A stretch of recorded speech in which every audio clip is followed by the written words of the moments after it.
And we're live. We are live with a freaking early morning freaking healing. Holy moly, guys! Really, I'd like to say I wasn't trained for this, but this is what I do a lot. But damn, Becky, really, what's up, everybody? I am the High Priestess Phoenix. I am your messenger god, the Dark Goddess reincarnated, your spiritual healer, teacher, shaman, seer, or worker, Starseed, earth angel, mystic, medium, psychic, witch, yogi, and guru. I'm all those great things and more. We specialize in the shadows, and we are going through a dark night of the soul, people. Really? Oh, fuck me. Really? It all got black. I'm like, what day is it? It's not even 9 o'clock, dude. Oh my god, Becky, I've just lost complete control. What happened? Music. Music makes the people. Dude, that fucked me up. I got so fucked up. I was sitting in my car crying, dude, like full Dark Night of the Soul, fucking crying. I was able to get out of it in like 15 minutes, but Jesus Christ. I look up, I'm like, oh God, what day is it? What time is it? It's not even 9 o'clock, bitch. What the fuck was that? I walked in and my daughter's there and she's like, what's wrong? I was like, I'm such a piece of shit. I'm like the most horrible person ever. She's like, she kind of gives me that nod of approval. Get on my face, little mini me. You don't know how I feel right now. What happened? I faced a shadow I haven't faced in like 25 years. I've been digging at this too, dude. Oh, God, I'm so deep. What I dug out last night out of my vagina was love. And then I dug out today and I dug out more love. Oh, this is terrible. I feel so terrible. You ever look back at yourself, you're like such a piece of shit. This was all my fault. Like, oh God. Dude, for 25 years. And then I'm being guided to pull out the pictures. Don't make me pull out the pictures, dude. That's so sad. Oh God, I did this. Oh God. Oh, I'm so sad. It's not the first, it's probably the first person. No, it's probably not the first person. But this is a sad story of every person in my life that I've done this to. This is so sad. I just feel so terrible. I'm gonna die. Really? God. What'd you do? I forgot about you.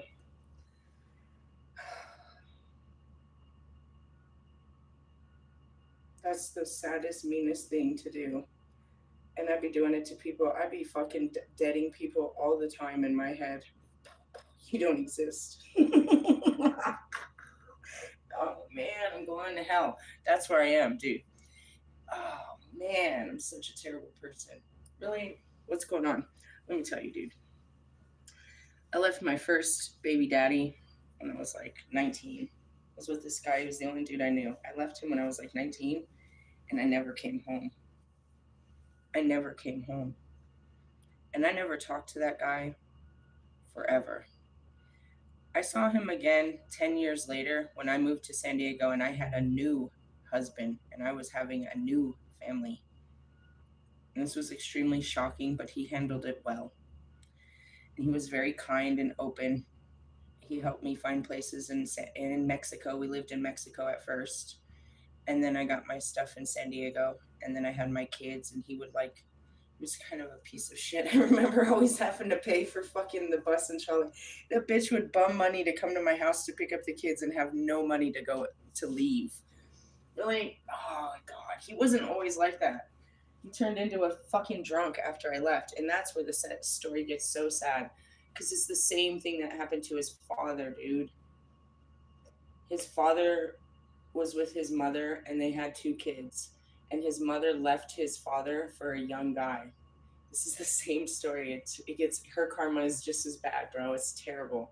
So he becomes a drunk, you know what I mean, and he becomes just a drunk, and he lives in he lives in a house with a bunch of fucking Mexican dudes, or he's always a roommate now. He's just a bachelor, and he does this for his whole life, and he makes great money and all of this, but he lost his family, so he just stayed around as a drunk. The story says this was after even I left. He stayed like that for fucking probably 30 years, and then he met another woman online and he got married and they had a daughter and he started a new family. It took like fucking 30 years. He was just a drunk. So you fast forward, it's like that's what happened to Devani. I left and he became all kinds of fucked up. And I heard the stories, but I was living my own life. And I never talked to him, dude. I fucking deaded that guy. I silenced that guy for all these years. I never talked to him. I never forgave him, and I never talked to him. Every time he made and he has so many of them. Every time he would get drunk, he would try to find me and try to reach out to me all the time over the years. And it was like block, block, block. I never heard him. I never would talk to him. For 25 fucking years, I haven't talked to this guy. So then I've been doing all this shadow work, going back to through my memories of San Diego. And I finally get through all the bullshit, and it's just him and the whole story. And I go back to the beginning of what we were before it became all sour. And I was so sad about it because he really was. You think about it, at like 16, we were the baddest little grown-ups. And he was a really great guy to me. And I look back and I have all forgiveness for the cheating. The lying is obnoxious still to this day. I can't deal with that bullshit. But I said this story last night. I left him because I knew he would never leave that lifestyle. And I said it last night. I was like, he never left that lifestyle. But he wasn't that when I was with him. It was weird. It was a whole story. And I just felt really bad. You know what I mean? I just didn't. It's like, why didn't you talk to him your whole life? And last month I had this thing with my daughter, and I had this talk through my spirit. It's like, his life, this and that, and he's going to come to the end, blah, blah, blah, blah, blah. And it's like, damn. And I tell this story. He tells everyone, she's the love of my life. I love her. He has, like, it's unreal. My fucking family love him to death. He's even friends with my dad, if you can believe it. They love him. Everyone loves him. My second baby daddy loved him, and he was kind to him. He was an overall good guy. He just made some mistakes with me, and I did not forgive him, and I just cut him off. And he was just the beginning of what I did that to everyone. Really? And I still do it. I just forget about you. I have these techniques where I just completely fucking forget about you, and you never fucking existed in my world. And that's where I'm stuck here digging up fucking memories, and it's like, oh, this is so sad. I look back at it. Please don't make me. Jesus Christ. I was just sitting there crying. I felt not my pain. It wasn't like I saw what my life became, but then I stepped out of my life and I look back at, you know what I mean? What my disappearing and silencing him did to his life. Really? And that's what I said is like, I woke up one day and decided this wasn't going to be our reality, but how long does it take you to realize this is no more? We're not going to play house no more. I'm not going to be your wife anymore. I'm not going to stay here anymore. I'm leaving. The first time, there was different times. I left on different occasions. And then I tried to take the kids, and I took the kids for years, or at least a year. I don't know. I can't fully remember. And then I brought him back. So I took his family from him, and I brought him back, and then all he had was the kids. And when he had the kids, he went to college, and he tried to get his shit together. He got him a girlfriend and a little house and shit. He tried to play house, but he couldn't get on his shit. He never really got on his shit. And that's where I took back, and I was like, when he was with me, we paid bills. He had a house. He never drove, but he made sure we had a car, and that was before Uber and Lyft. He doesn't need one now. What a douchebag. Why did he never drive? Because he hit somebody once. It's a funny story. Really, it's true, and it traumatized him. He got in a car once, and he put the car in reverse, and he hit someone. I think he said a bum. Never got in the car again, dude. I don't know how hard he hit the bum. I was like, damn, I've backed up into fucking straight handicapped people in a wheelchair before. You can keep going. He never did. Stuff like that. I just think about his life and what my actions, the effect of my actions had on his life. And the fact that I just literally abandoned him 1,000 billion%. And I go back to it. I probably did the same thing with Bobby. He probably stayed there watching. They probably all do. Because that's what happened with Nick. Poor Nick. Oh, man. I show up at Nick's house with a new boyfriend, and I'm trying to get my shit, and he won't let me in.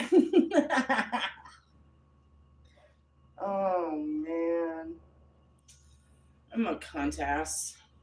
I'm going to hell. Oh, here we are. Oh, I'm learning from my lessons. Really? That's horrible, don't you think? Oh, he was a good guy. He tried. He did better than anyone else, dude. He really did. And we were young. That's why I'm being guided to pull out these pictures. Dude, we were the baddest little fucking young kids. Dude, we had houses, we had cars, we had money. We went like everywhere. We did whatever we wanted. And we were great parents. It was cool until it wasn't. What happened? I don't know. He was fucking spending too much time away. I think the distance is what happened. He started getting a little life of his own, and I didn't really have one. And I know I was secretly doing drugs when he was leaving me in Mexico. Everyone he left me with were. It was annoying. They didn't do anything anyways. There's nothing else to do around there. I remember doing that. And then after that fight, it was like the fight just gave me a reason to leave. I was just looking for a reason, I suppose. It was one hell of a fight. He knocked me out, bro. He beat the shit out of me for cheating on him. Oh, you fucking asshole. Realistically, yeah. And so then it was like, oh, well, I'm just supposed to. And in that culture, it is, bro. It's a cultural thing. I'm not supposed to leave him if he's putting hands or yelling on me or none of that. That's a cultural thing down there. And secondly, especially the cheating. They have their mistresses, they have their little night girls, they have all of that. This was serious, bro. This was before it was even an American thing called the side chick. This was a way of life for, in many places. Realistically, yeah. And then you go back to the geishas. These were married, successful men with great families that looked for entertainment at night so they could feel free. Hey, it sounds like Bobby over there. Shut up. I'm not your entertainer. I don't even want to talk about all this. But I'm stuck with it, and it's not even 9/11. Really? It's not even, dude. Really? Yeah, this is what happens when you have repressed memories and stuff you haven't dealt with. That shit will pop up on a fucking Tuesday. At the shit going down on a Tuesday, and you're like, Jesus, I am going down. Really? Well, what if he dies and I don't tell him how appreciative I am and I never talk to the guy? What? That's the even scary part. Maybe the spirits tell me to do this because he's gonna die soon. Really? Yeah, it's a sad thing. He fucked off his body. Really? I can't even tell you. There was this one story that he jumped on someone's car and fell off and busted his head open. He was walking around with fucking stitches in his head. I don't know, dude. Alcohol. And he's like one of those. One time, I remember Christian and I were fucking tripping. We tell that story all the fucking time. And then yet, fucking, I swear to God, fast forward time, Aaron does the same thing in my car. Really, we were sitting at this fucking corner at a light, ready to go up this hill in Tijuana. And he starts telling us this story.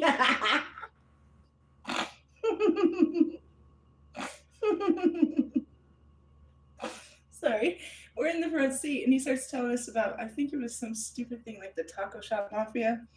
And he's like, hey, I gotta go. And he just jumps out of our car and just goes running through the street. And I don't know. He was just random, dude. He was a fucking weirdo, dude. I don't know. And I think he was on drugs. I just was never really paying attention. The whole story is I feel terrible. Really? Yeah, and I definitely do that a lot. Freak Show said it. He was the only one that really said it. He's like, I don't know, man. You just kind of went off and we never saw you again. And I just sat there. I was like, that's what a lot of people say. I need to get to the bottom of this. So I was afraid of this part that goes off on people because I was like, okay, well, when this part comes out, then everything ends. And then I saw the part. I was like, oh, this is the part where the beat drops down. This is where I can't take it no more. Okay, I get this part.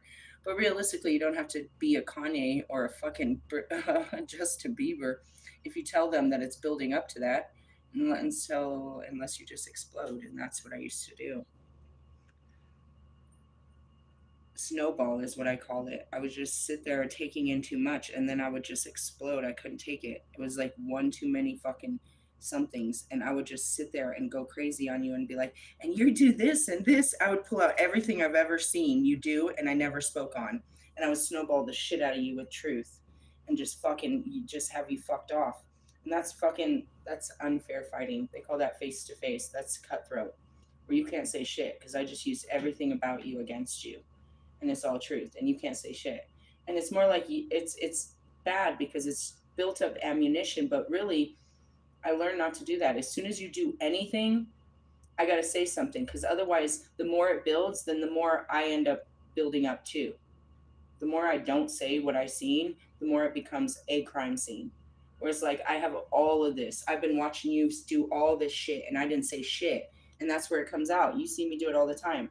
Why didn't you say something before? And that's that Cat Williams. I think I was just watching and waiting. I don't know. I know I saw it. I just didn't think I had to speak on it in that moment, but it stuck in my head. And that's what happened. Like in the middle of sex, and I hear him say something about my twin flames. I'm like, in that moment, after it's all done, I didn't be like, hey, what did you say about my twin? I didn't, that was not what I was thinking of when it was happening. But then afterwards, it's like, let's go back to that moment. And that's what we're doing all the time is like, hey, did you hear yourself? Did you hear what they said? Did you see the whole picture or nothing? No, you only see your feelings. He was just a feeling. Say his name. Ugh. Turn the page. I didn't think. I chose, and that's what it is. I erased everything out of my brain. Really? No, I'm sitting here like, oh, my daughter's gonna wake up with pictures, with fucking messages of me crying in her DMs about how bad I was to her dad. Really, she probably never saw that coming. And then she's gonna tell her brother the next time he calls from jail, hey, dude, mom had a breakdown. Mom had a breakdown. This is a big moment in their lives because I just totally erased it. And that's what I said. Wolfman being over there, it just kept bringing it up. He brought up, I had to face the hard memories first. And then I got to, what was I really there with? What was the whole thing? It's like it was him. Really? Mm-hmm. It all started with him. I moved to San Diego. I stayed in Point Loma for a while. I don't know how long. Time is hard to explain. For school, a couple semesters of school, I went to Point Loma High. We stayed in Ocean Beach, right on the beach. Really, my mom got this little dinette hotel, like this little studio hotel room right there on the beach, and we stayed there for quite a few months. Then my mom started fucking around over there or something. She couldn't keep it up or something, and she got this big apartment right there in North Park. It wasn't an apartment; it was a fucking house that turned into duplex. It's like 3 bedrooms. It was big, and it was right on the inner. It was right on the freeway entrance of the 805 South. It was right on that corner.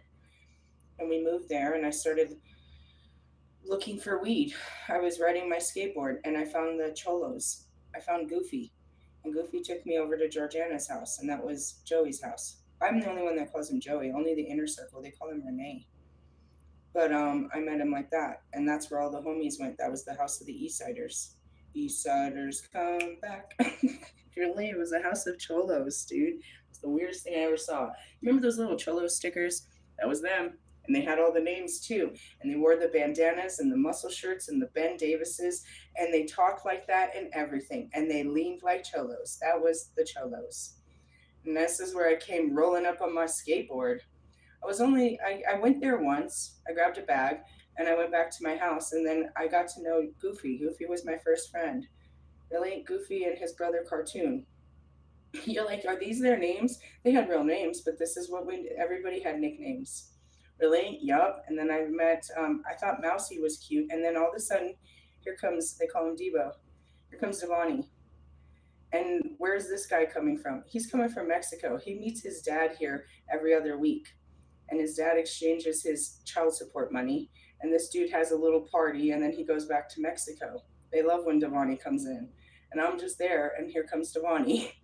And that's how it ends up hooking up. So I end up being his girlfriend, and one day he's like, you're coming with me to Mexico. And that's the story. And it's a long story, but that's the gist of it. And it was the most crazy adventure of my life. But I ran away from it. When I ran away, I forgot about all of it. I kept trying. I did everything. And I never talked to him again. And that's a mean thing to do to a person that loved you, that still loves you, that only loved you. And that's why I woke up. I was like, damn, I'm terrible. That's horrible. One day I'll have to have this, with second baby daddy, but right now he can just die in hell. You keep doing what you're doing there, buddy. I'm not facing your bullshit. We'll wait till you're about to die, and then I'll be there too. So hateful. A little bit. A little bit. Really, it only took me 25 years to deal with this guy. I'll see you in the next 20 to 30. And that's what we specialize around here. Is this what you do? It's kind of what I have no choice but to do. But the cool thing is I can teach other people to do it, and that's where it becomes profitable. Really? Yeah. Now I'm gonna pull out some cards, which are only gonna verify the fact that they fucked me up like that. And thank goodness I told her, don't give him my number. Don't give him my number. Why? Every time he gets drunk, you want to call a bitch. I'll talk to you, like, through the kids, because that's what co-parenting. It's that joke. I was like, I don't know him. We just share a child. Really? Oh, I'm so mean. It's not even a meme. It's mean. It's true. Really? He's gonna roll over and die. He just needed to hear this before he died. I seriously haven't talked to him at all. So mean. Going to hell. What's the card? Oh, the Hanged Man. Yeah, that's me.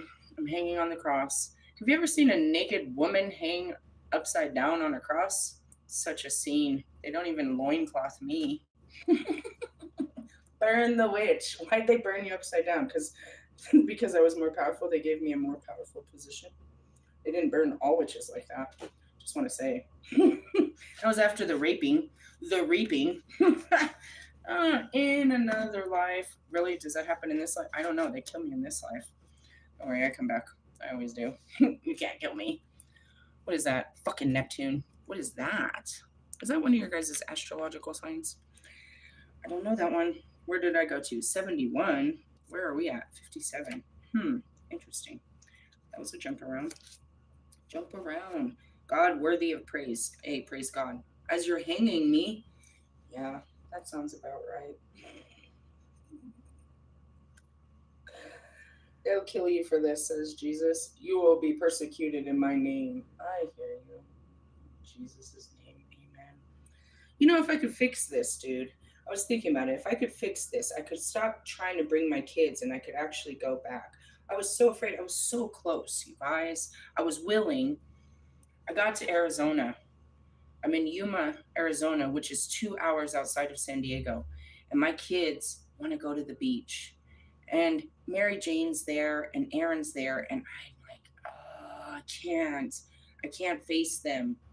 I'm going to feel so bad, dude. I can't. And especially right now, I'm living out of a fucking tent. Well, no, now I'm in a homeless shelter. Oh, God, I can't do it. But I'm like, all right, I'm going to do it. And I'm driving. I think I get past Temecula. And I can see the mountains, right? These fucking mountains. Fucking the hills have eyes. And I start panicking. And I start seeing my family members that are encouraging me. It's going to be okay. And they're showing me the memories of when I was with them in San Diego. I'm seeing my mom. I'm seeing my cousins.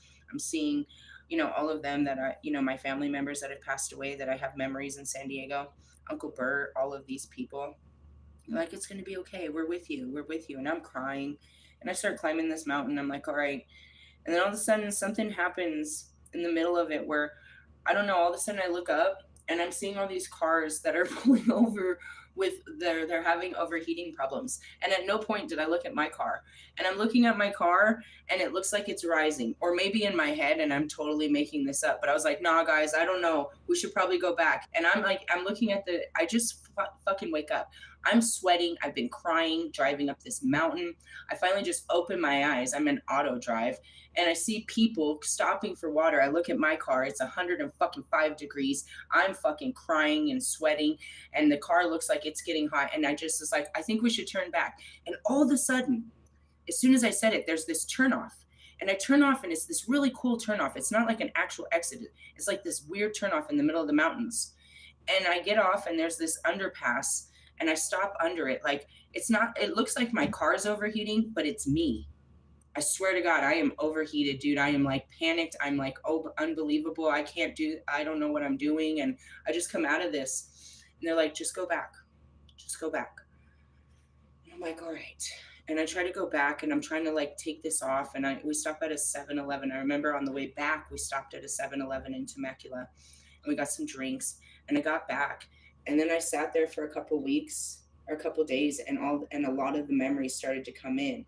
And I started processing a lot of those years, but not all of it. Definitely not. I was really close. And that's where it is. I was thinking about it. It's like I'm over here begging, you know, Mary and her boyfriend to come out here because I can't ever go out there. The last time I went out there was my to pick up my son. He was having my daughter called me and he said he was having all kinds he was having some kind of medical issue. I had no idea what was happening, but my spirit was so severe about it. I packed up my kids and I drove straight there, 17 hours, didn't fucking stop. I get there and he's in a pelagic state. I mean it. He cannot control his body. He can't walk. He's in a pelagic state. I don't know if this is drugs or he's really like this. And I don't know that my son has become this over all these years. I'm serious.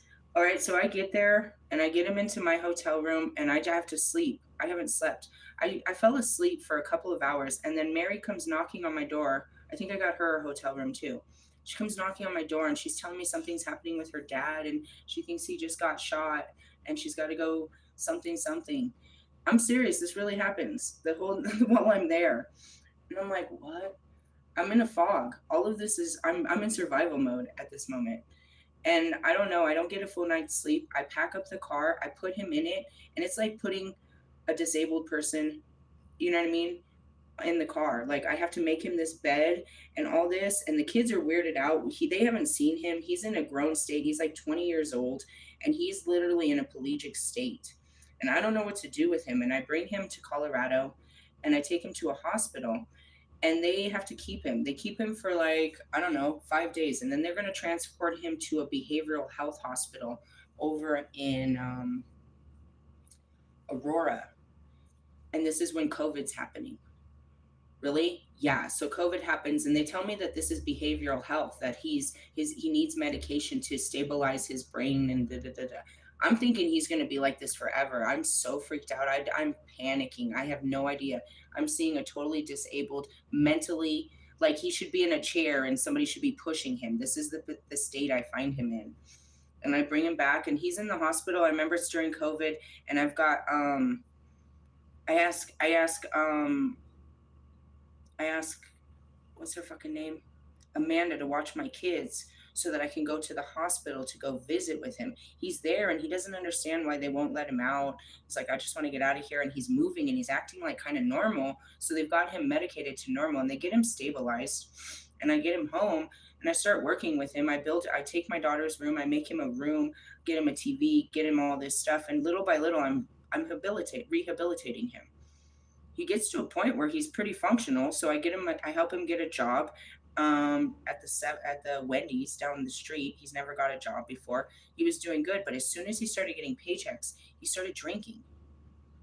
And so he was secretly drinking, but he was stacking all his money. So then, a long story short, one day he comes up, dude, and he takes all that money and he runs away back to California. It's the true story. He abandons ship. We get into a fight because it's a stupid story. He stole the bottle of liquor that had been sitting at my neighbor's yard. We lived next to these Mexican peoples, and they would party every weekend, and they would just leave that shit out there. I'm serious. They'd leave bottles and all of that. It wasn't a problem until here comes my son, and he wants to jump the fence and drink this enormous bottle of whatever he found on their fucking porch. And now I'm like screaming at him, and the next day, he just decides he's going to run away and go back to San Diego. Really? It was really hurtful. It was really, really hurtful. I was pissed off about it for a long time, and then I sent him all his stuff. I remember Mary Jane making a big deal about it. She still talks about it. She's like, Mom, you bought him all kinds of designer shit and all that shit. At that time, I'd sent for Mary Jane. She came out for Christmas. I stacked up. It was COVID. I had all kinds of crazy COVID money. I really did. So I was fucking lavishing my kids and doing stupid shit. But that was the last time I had anything to do with San Diego. I kept bringing them here, and they kept running back home. Really? Yeah. I didn't face any of those memories until Wolfman went to San Diego, and then I started facing it. Why? I don't know. He's posting pictures. It just kind of brought me there. It was something like, you know what I mean? It was just something that made me face it. And that's why at first I thanked him in the morning, and then I put on that song, and I was like, oh, Lord. through you, I have to see a part of me that I haven't faced in a long time, and that's exactly what a fucking twin flame does. Thank you for fucking making me hurt. Really? Oh, it's terrible, but it's the truth. You don't face yourself until somebody comes along and makes you fully aware of yourself and that you have to be a better person. I kept doing that with Bobby afterwards. Every time he pisses me off, I'm like, I'm going to forget you. And it's probably a terrifying thought because I already did. And he knows it. She didn't just forgive me. It's a terrible thought because I really do. It's not a joke. It's not a joke. I looked my ex husband in his face, dead in his face, and said, I don't remember you. I have a personality disorder. I'm on a spiritual journey and I'm dealing with a twin flame. Last time I saw that guy. Really? Mm-hmm. You think he's not watching? You're crazy. Sad, huh? I just do that to everyone. I just jump in your DMs, make a connection, and off away I go. I don't even know you, dude. Really? Isn't that sad? Super sad. Let's talk about this hangman. I don't know where you are with this. Really? I gotta turn the heat off. It's too hot in hell. It's too hot in hell. Really? No. And then, you know what's worse? I gotta clean hell today.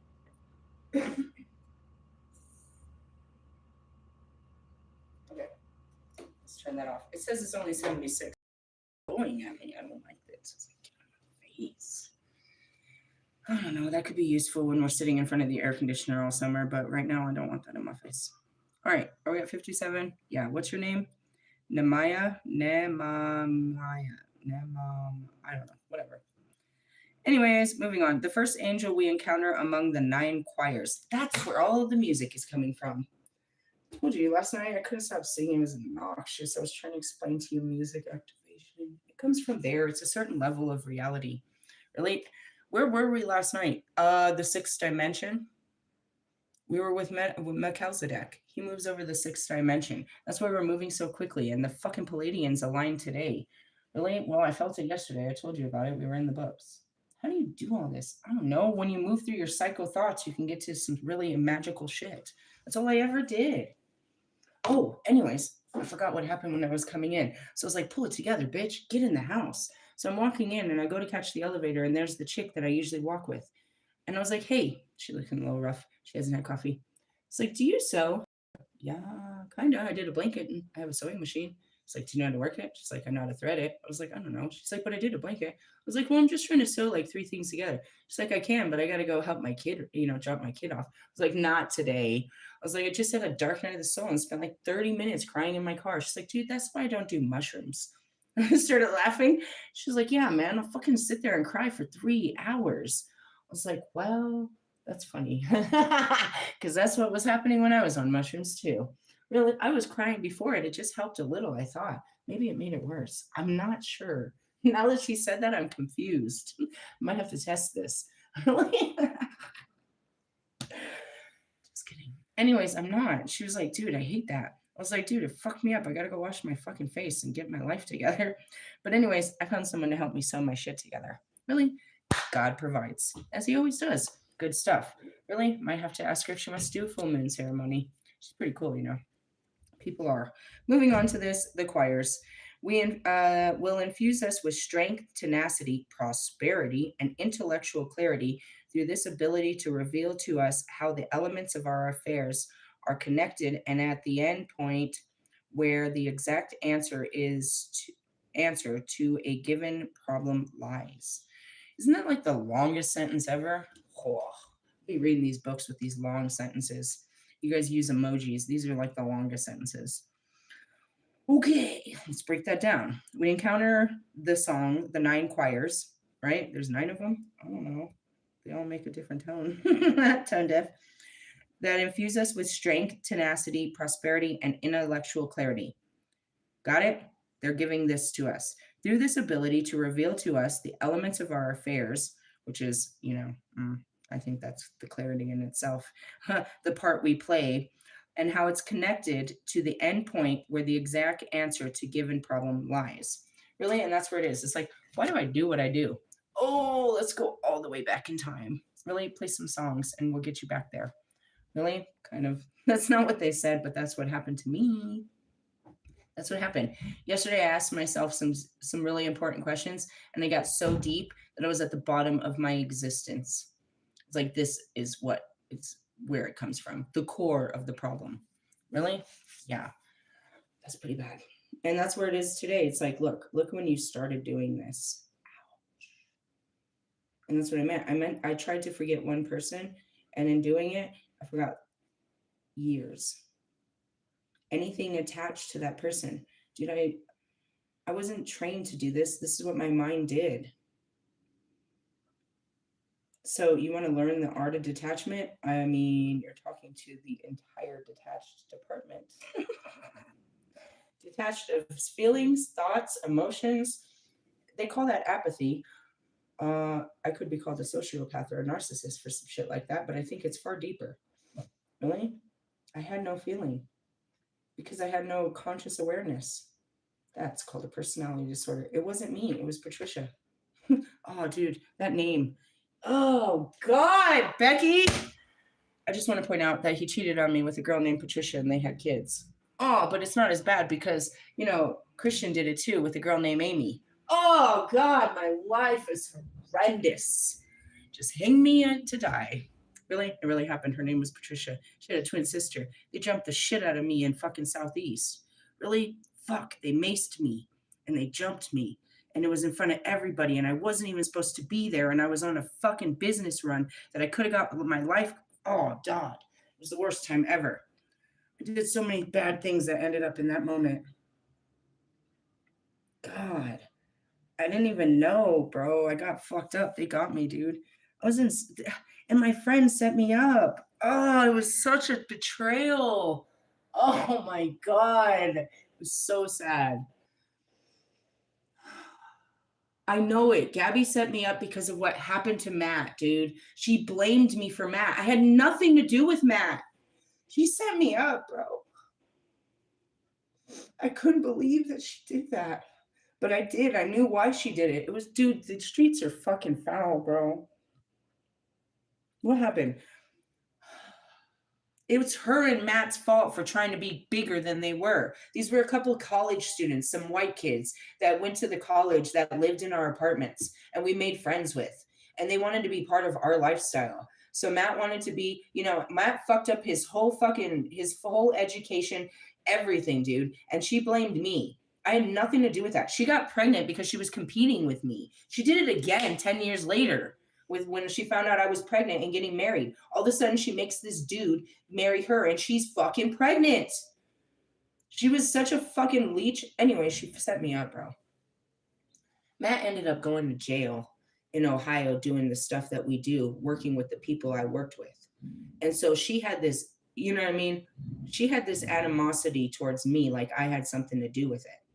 And she hung out with the people that hated me, which was in Southeast. And I'm trying to do business through the same people that, Matt does business. I'm like, hey, I'm working with T. I need to do something. Can I come over to your house and do something? So I go there to do something. And while I'm there, she sets it up. And she sets it up, with the side chick. And I don't even know. I'm just out there in the yard. And this chick comes up to me and she looks like Patricia, but she's not. And she's like, something, my sister. And I'm like, who the fuck is your sister? And I look over and there's pregnant ass Patricia in my face. And she maces me and they start swinging on me. And I back myself. I have to back up and I get into Gabby's house. And I'm sitting there with like 5 G's and I'm about to do some serious business, bro. I remember it being so traumatic. I couldn't call a fucking taxi because I couldn't say the word naranja. I'm on the Naranja street and I can't pronounce it and I'm panicking. I'm trying to get out of there and I can't. She's got me in her house and they're all over the fucking Southeast girls. I'm an East Side girl and they're after me and they're all over the house and I'm trying to wash my face and I'm crying and it's burning. And she's like, and I was like, oh God. She's like, don't go back out there, dude. I was like, I can't stay in here because it's a G code. I can't stay in here. If I got to get my ass beat, I got to get my ass beat, bro. I can't stay in here. This is a G code. And she tells me to stay in there. until it backs down. And so they leave the house and they go away. And I catch my taxi. But then they all tell the story how I bitched out and I hid in her house. I hid there. That was the story. I hid from them. She set me up, bro. It was a fucked up story. Anyways, fucking Patricia. Patricia gets pregnant with two of his kids. They both get taken away and put into foster care. One of them actually dies. Angelina.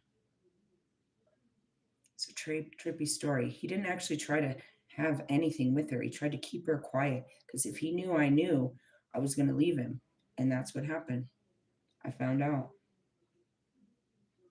That moment happened, but I didn't find out then. When did you find out? Christmas Eve. There was a picture of Angelina on his mom's mantle next to my kids. And I swear to God, just like Amy's kid, looked just like my son. I was like, oh God, and I turned it around. And that was it. I don't know. I blacked out Christmas Eve. I'll have to go back and ask him, what did I do when I found that out? I blacked out. I don't remember what happened when I came out of that room, and I knew. But I knew it was a fight. I knew I opened up. I knew I didn't keep that into myself. So I think that's when I went and I fucked his friend. And then he beat the shit out of me, and then I left. Toxic. It's a great story. Love story. Teenage love story. It was a great story. Great story. On a fucking Tuesday in 2026, we're going to talk about this. How about not? Really? My day's all fucked up. How am I supposed to wash this off? Really? There's no amount of smoking weed that's going to make this go away. That never works to begin with. If anything, it was as soon as I hit that joint, it was all fucked off. Really, maybe that's why people don't smoke weed. It makes them paranoid. It makes them self-aware. Yeah, indeed, it totally does. Here, puff, puff, pass. Cry about it. Don't take the mushrooms, then you're really gonna cry. I have proof that might be true. Anyways, the first angel, whatever. However, his influence could degenerate in an expectation of profound change, leading us to imprudent or irresponsible thwarting any sacrifice or change of direction, and leading us to boredom, self pity, or utter helplessness in the face of all change. Okay, the downside of this card is, however, its influence could degenerate, meaning it's going to not be so strong. And the expectation of a profound change leads us to, okay, so you expect something wonderful to happen and it doesn't. And it leads to imprudent or irresponsible thwarting any sacrifice or change of direction. Well, that's a lot. Anyways, it is the course of the archangels. I thought we were in the choirs. Oh, that would be Mercury. Really? Yeah. Leading us to boredom, self-pity, utter helplessness in the face of change. Ew. We're on the planet Uranus. I told you something was going on with that bastard. I read about him yesterday. Capricorn and the Four of Swords. The Four of Swords is a timeout. I know that is a bedtime story. It's the bedtime card. You stay in bed. Really, they call it forced imprisonment. I just see it as a stay in bed type card. I was watching a good movie last night. Where'd you start? I started that documentary of Martin Short. What a wonderful person. What a wonderful person. Really? I mean, everybody has shadows, but on camera, what a wonderful person. Really, it's kind of cool to know a wonderful person. Anyways, Four of Swords, yeah. And those are both cards. Those are a Monday card. I always say that. The Four of Swords, the Hangman, the Moon, the High Priestess, the Eight of Cups. Those are all feminine energies. You're in your bitch ass energy. You're in your bitch ass fucking feelings. You better stay home with that. Really, those are don't take any action kind of card. I can read it multiple times, but how many times you got to hear it?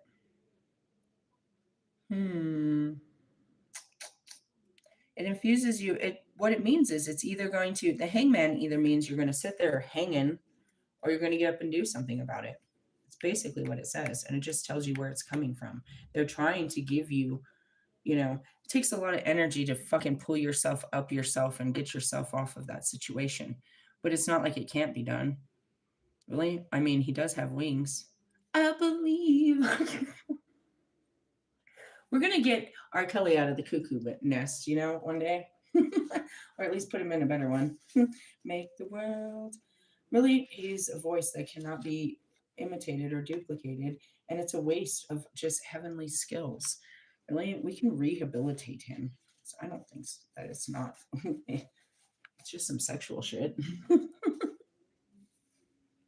Really? Does he have any other tendencies that I need to know of other than he has some seriously trippy sexual tendencies? Okay, well, just let him sit under a waterfall if he likes to get peed on. We'll find a way to fix this. Doesn't have to. We can redirect this energy. I'm dealing with my own problems. What about yours? Where do you stand? Oh, okay. This is not what I was going to pull, but it's better than pulling an oracle, so we'll go with this. What do we got? The Quantum Tarot. Realistically, hey, dude, I haven't seen that lady at the dispensary, but I don't go to the dispensary that often to get those cards. Really? I was excited. I could just buy them. Really? What is it? Like every book, it's information given to a person that they want to share their knowledge. Tarot is a way of divination. So they're like, if you look at it this way, you will see it this way, right? Everyone has to follow the outline of a book. And that's what tarot is. This is called tarot. So tarot has these many cards, and this is what the cards mean, right? So this is the outline of a book. A book has this many chapters, and this is what a book looks like, right? You have the beginning, the middle, the end. That's kind of the tarot, right? In each of it, the pages are different, though. The meaning is different. We know we're in the first chapter, which is in the first suit, based on the cards. But each of them have, we're looking into different details. And that's what it's important. If you put, looking at, I'm seeing, what's his bitch ass? Gary. I go back to Wolfman. My gay tarot man's better than yours. Really, I think my gay tarot man's too good for yours. He'd probably like him. Really, should we put our gay tarot men together? Are you one of those gay tarot men? A bunch of my cards fell on the floor. Anyways, he uses a bunch of tarot, but it doesn't matter which card he uses. They all mean the same to him. What's the point of buying more if it just means the same? Really? Oh, I'm seeing Russ in his cars. What's the point of buying more cars if they all mean the same? I bet you wish you were on your Pathfinder right about now. You might be able to find the way. Your Bronco ain't leading you nowhere. Broncos just run wild. Welcome to the Bronco country. Seriously, it might be a Sagittarius thing. You're such a biter. Why'd you buy a car? Because that's what you always do. It's just a pattern for a doofus like that. I don't have time for you today, Russ. I'm dealing with my real life. I was married and had children, and I got to deal with that. You need to figure out when you're going to get married and have children and deal with that. That's what split us apart, is because you weren't ready to get married and have children. I'm still there. Where are you at? Oh, get off my page. Oh, God damn it. These are some cards. We got 3 for the price of 1. Oh, Jesus. What? Communication. That's that tears. They're going to reach out. Reach out. They said if you wanted to talk, today's the best day to talk. If we're going on a date, then, plan accordingly. Really? What the fuck? Where are you going to take the fucking Holy Spirit to? We're going to take the Spirit Circus to. Oh, that's it. Kind of looks like the fucking. We already pulled the 2 of Pentacles. Really? We're still in lingering energy. Oh, shit. My Holy Spirit's saying the 10-day energy. Today, tomorrow, when? I might need to check the date. I felt it yesterday. Oh, Jesus Christ. What does that mean? We got 10 days of lingering. I'm not singing your song, Miss Cranberry. Fucking cranberry sauce. Like a hole or sausage. Shut up. What happens? As soon as I open my mouth. That's where it all channels through. I'm just checking the dates on this to see when this 10-day energy is really hitting. If it really hits right now, I've got a lot to talk about. I always do. I talked so much yesterday. I think it's a good thing I have open throat chakra. You want to see?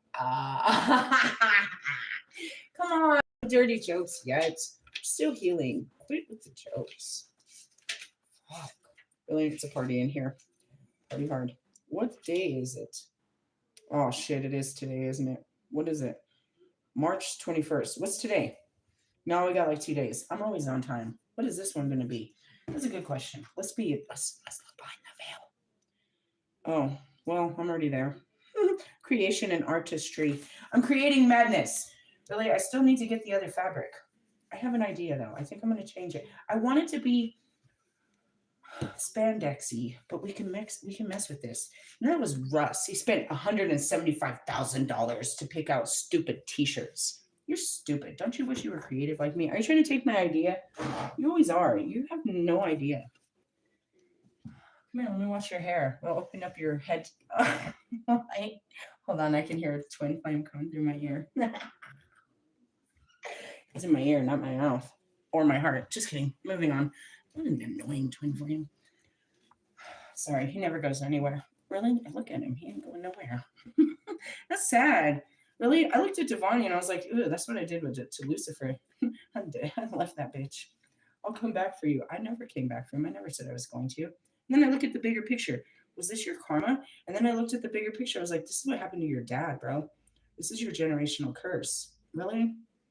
Fuck. Seriously? Maybe that's what happened to my son. He was in love with a girl and she left him and he became an alcoholic. Really? Maybe. I knew he had a girlfriend once. She was a badass. Really? Yeah. All right, which one do we want to be our current? We know this is our current energy because we currently pulled that card like 2 days ago. And then we pulled the 3. And now we went back to the 2, which is what? Balance. Really? Can you do that? My cousin Buster used to be able to do that. He could walk downstairs doing it. He was a whole fucking show. He was full of showman abilities.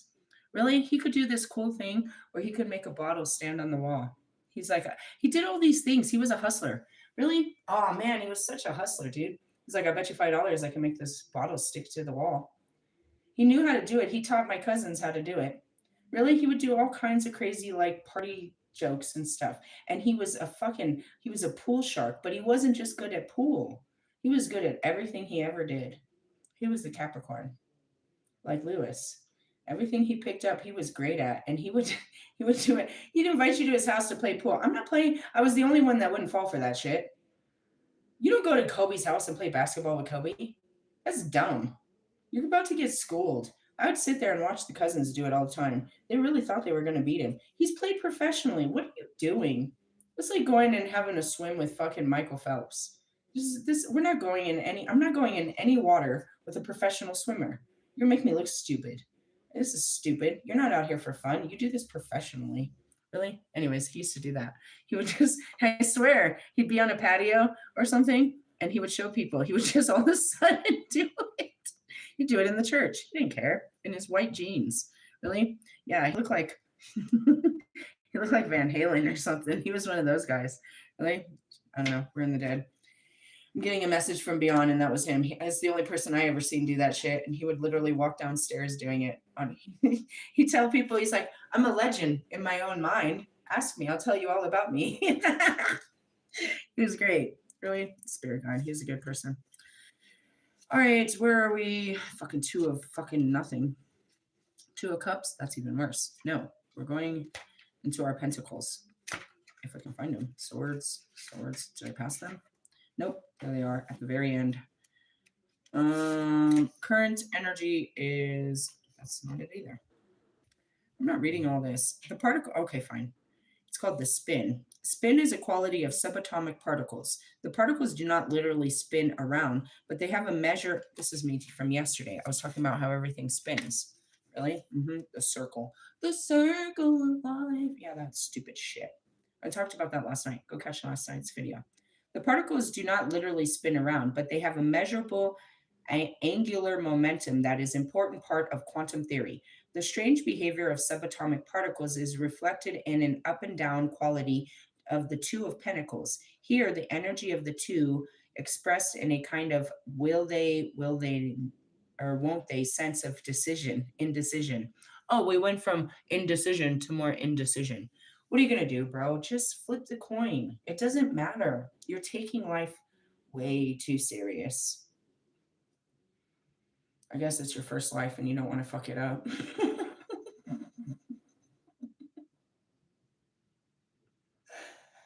I don't want to make the wrong choice.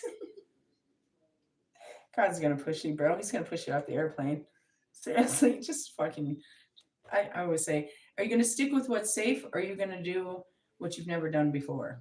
I've never done this before. Fuck around and do it. Now you could be part of the elite people that have already done this shit and you're not part of the people that have never done that shit.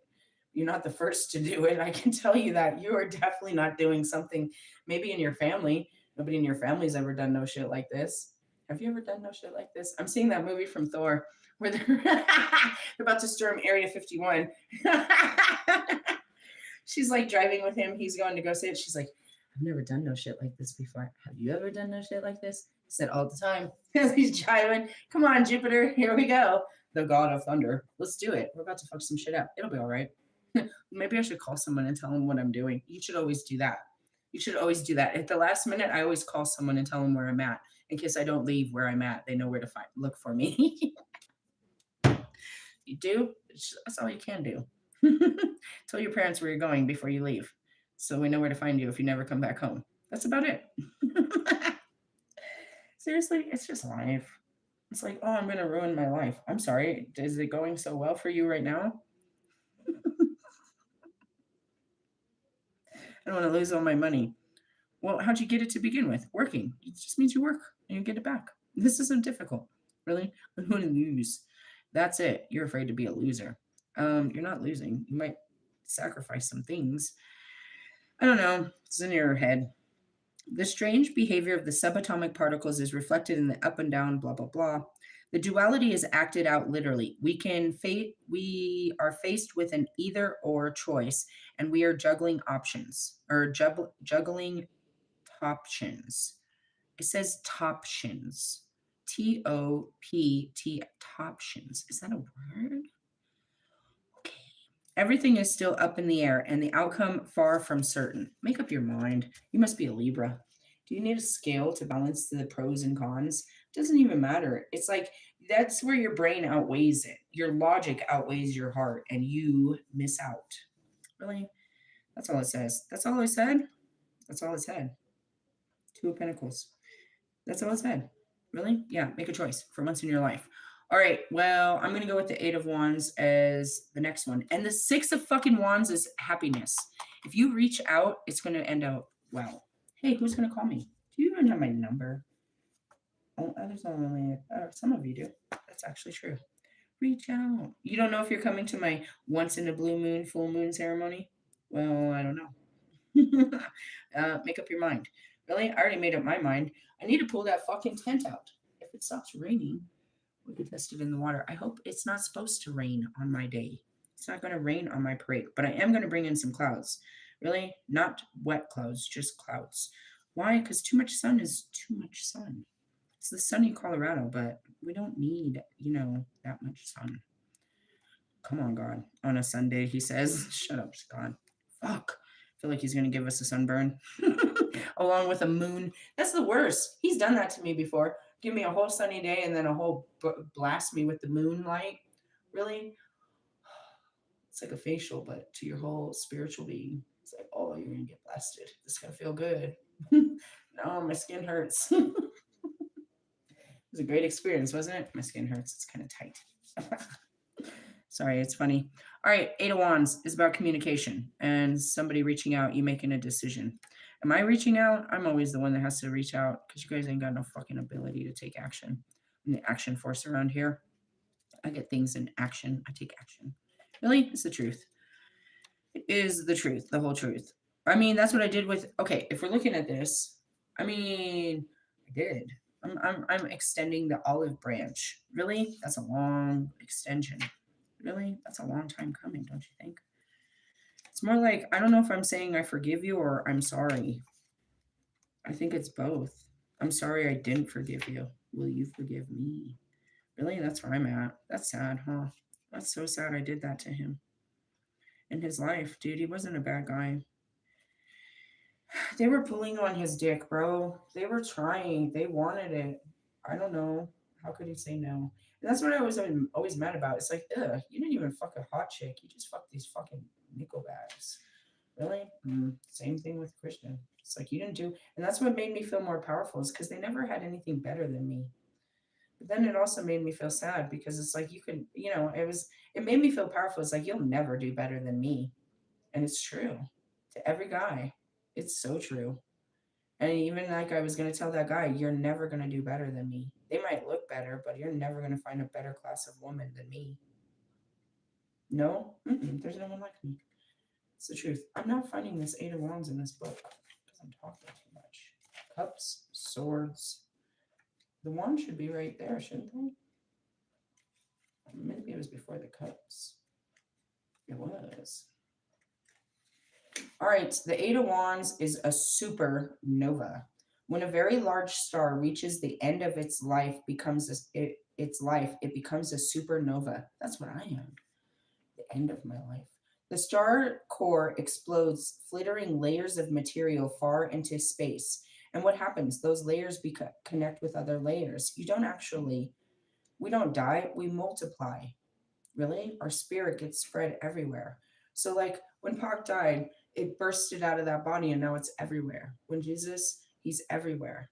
He's not in one form. But even here, the Lilith is not all of the Lilith is here. Only a piece of me is here, having a conscious experience. But the rest of me is everywhere. Really? Mm-hmm. And then, so when this piece leaves, it's free to be with the other pieces. And then I'll create a piece. God will send a piece of me to the next place where a piece of me still stays. Really? It's funny. Reese's Pieces. Really? We're not we're not whole. Ever. Really? Not really. Because we're all over the place. There's a piece of me now consciously here in this time, but those pieces are in a different place. They're not dead. They're very much alive, and they come into this part of my awareness of this life, but they're still living life where they are. Hecate is still where Hecate lives, but Hecate lives within me, and I can access that piece of me, and we can be one again. But we're not separated by time or space. It's just not all of the pieces, and not all, it doesn't occupy one space. And that's the projection of you. I'm seeing the projection card. There's multiple layers of your being in time and space. We go and retrieve them through just our eyes of this, like I just did. I just retrieved my 15-year-old self before all that life happened, who I was before all that happened, the girl I was with the boy. I go back to the beginning and I retrieve that piece of me. So we also do that in past lives, and that's what I'm doing as a Melchizedek. I go back to Medusa, and I go back to what happened on that beach and what really happened to me. It's a terrible story. And that piece of me, I was dead on that beach. I died on that beach. A part of me died in San Diego.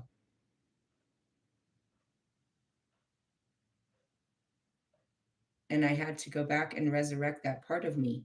I had to heal it and bring it back to this time. Really?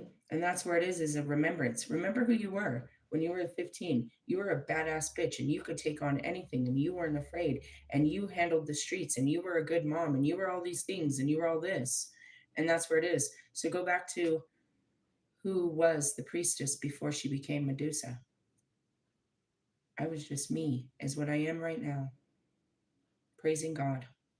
And then all of a sudden turned into the devil. You have to know the story, but I carried that hatred towards God, towards the gods, but towards God. And that goes back to Persephone. You know what I mean? How could you use my life to do this? And that's where you learn your role. And as Lilith, I didn't accept roles. So later, my role as the Morgan, my role as Callie, I'm telling you, I can feel it. I can feel what it felt like to sit there watching my arms and watching them and feeling like a monster. I remember feeling different. I was always different in these lives. I remember always these feelings of why am I so different? Why don't, as Callie, why don't I have that? I was created as destruction. As Morgan, why don't I have that? How come I can't have what others have? That was my curse since the beginning. Only if I went back to the beginning could I have it again. Do it like God said. I couldn't have it any other way. And that's what God said. If you don't do it, then the thousands of your children, meaning he knew I was going to continue to try my own way, but it would never work. And that's the tragic story. You can listen to the story. The praise of, of Horus is a one beautiful praise, but it wasn't a happy family story of how he was created. He was created as an avenger. You know what I mean? The mother of Egypt was just my ability to mother the land and the people. It wasn't an actual, you know what I mean? All of that story. Really?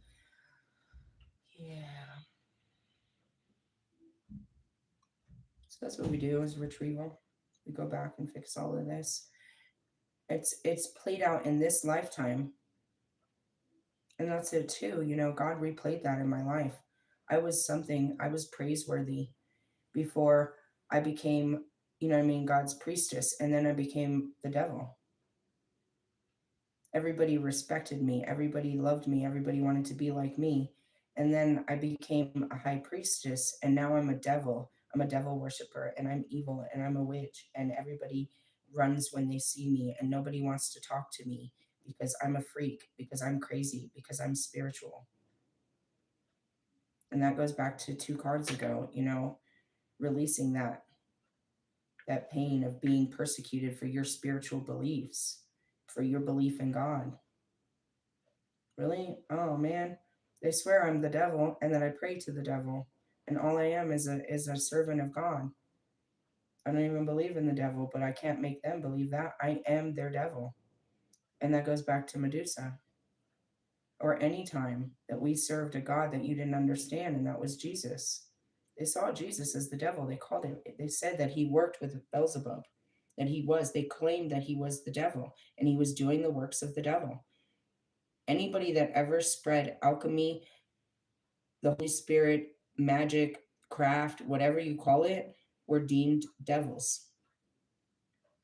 And we were killed for our practices in God. They all came from God. We didn't have these powers. It was knowledge and wisdom of the gods given to us. And so we were anointed and we had something they didn't, which what Jesus did. And he went and he taught the multitudes how to connect with the Holy Spirit. And then when he died, the Holy Spirit came over them so that they didn't have to connect anymore. They were completely connected. No turning it off now. That's what happened to me. You praise it forever until you become it. And now you can't take it off because you wanted this life. You wanted to be a servant of God and you become one. But there's no higher honor. What else do you want to be? A servant of man? Can't serve two gods. Moving on. And yeah, I serve all the gods. Where are we at? What were we at? Eight of wands. Supernova.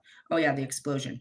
The star core explodes, flinging layers of material far into space. The combustible energy of the supernova is mirrored in the fiery intensity of the Eight of Wands. This card is an apotheosis of fiery wands energy. Its lesson lies in channeling and focusing your life into productive endeavors. See what I mean? That's not what we know the Eight of Wands is. And that means gets to work, do some shit. Really, I am. Sort of. I don't know. There goes my dog looking all comfortable in my pillows again. She's warm too. I don't cuddle a person. I don't remember what it feels like to cuddle someone. I was thinking about that. I was thinking about sleeping arrangements, stuff like that. Really? I have an enormous tent. It is enormous, 14 by 14. It says it could fit 10 people, which is 10 sleeping bags, which is 10 individual people. But then if we start putting them in cots or blow up beds, how many does it fit? It says it fits like multiple, like I don't know how many queen size. Well, a queen size would indicate that we're sleeping on the same bed. And then that started the idea of cuddling or that kind of closeness. I'm never close to anyone. I don't sleep next to anyone. This might be, and then it's weird because I used to. I went back to those stories. I used to sleep in hotels, on business trips with people all the time. Like, don't touch me. Some people wouldn't do it. Guys wouldn't sleep next to guys. The guys would sleep on the floor. No, I'll sleep on the floor. They couldn't be that close. It was like a thing. You had to be really comfortable to go on these trips. Really? Yeah, it was funny.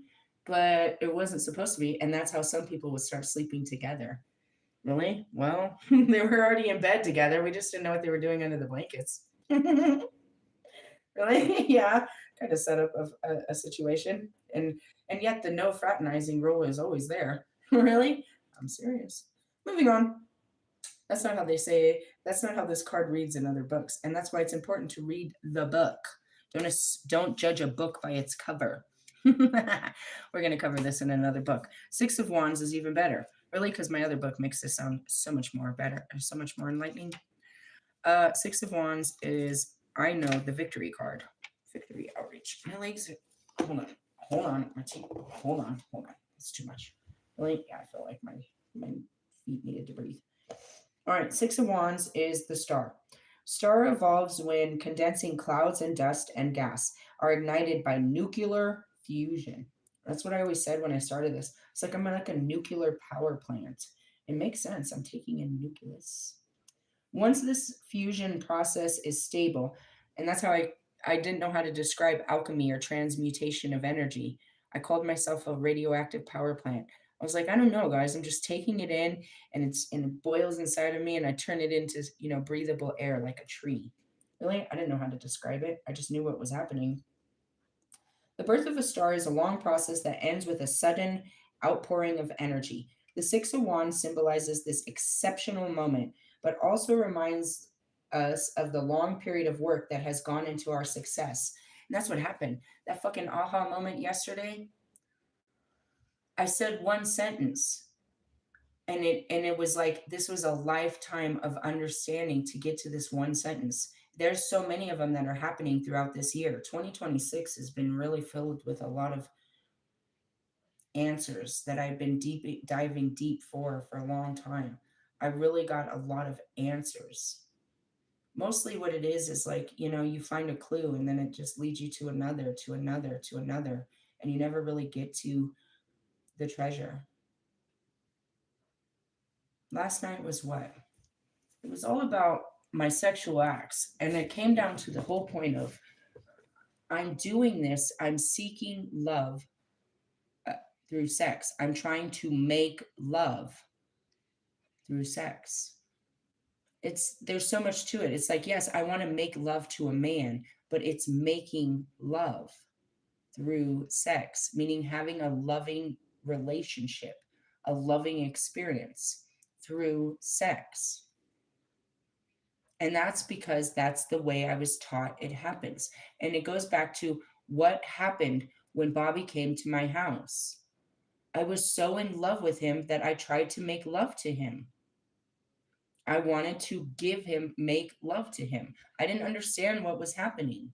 It was just a very desperate act of love, which on the surface, probably any therapist could see, but they're legally not allowed to tell you you're doing this. You have to take the time to come to your own conclusion. They're not allowed to label you. They know damn well you need to leave your wife beating husband, but they can't tell you to. They're not allowed to. They only can sit there and listen to you. There's legal limits to what they can tell. So that was it. I had to come to this realization all by myself. And that goes back to today, digging this deep to the very core of the beginning of my relationships. And what the first one was. All I could see was the last one. I didn't even get to the first one.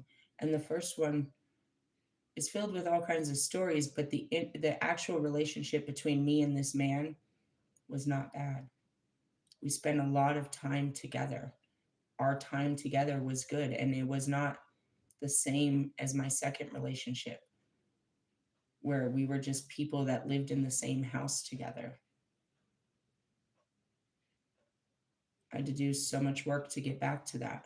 What was the relationship before I deemed it bad and didn't want to talk about it no more? And in the schemes of it, the things that I experienced then only played out much worse later. And not tolerating them and running from them, I ended up still allowing them to happen later. If he would have known how bad my second marriage turned out, he probably would have felt justified, like that's what you get. If he would have known, but he wasn't that type of person. He probably would have been very sad to hear it. He wouldn't have wished that on me. He wasn't a bad guy. I just made him a bad guy in my mind, and I didn't want to hear it. My brothers and sisters and everybody love him. And they're like, especially my brother. God, he loves him. It's his best friend. Fucking Debo. Fucking Debo. I'm like, I don't want to hear it. I don't want to hear it. Oh, come on. He loves you. Oh, come on. That's what it is. My sisters, all of them, they love him. And he was good to my second husband too, and to my kids. There was a time where my second husband was gone and he came over. I remember he bought me a vacuum. I was bitching about my vacuum didn't work, and he had walked down the street and he saw there was a yard sale, and he went up the street and he came back. He's like, "Here." It was funny because I didn't have a vacuum, and it was a very nice gift because I really needed one. Then one night he got stuck at my house. I think it might have been the same day, and he ended up crashing on my couch, and he was sending me text messages if he could come in my room, and that made me very uncomfortable. Really? Yeah, because I was still, in a marriage. He just wasn't there. It was very uncomfortable. I didn't think about any of this. I chose not to think about him. He died in my head, and that's a mean thing to do. That's just where I left it. And he's not the only one. I did it to everyone. It's true. I did it to everyone. All my friends, all my family. I woke up one day and I didn't remember Bobby, but I tried to remember other people and I couldn't. I couldn't remember my first husband.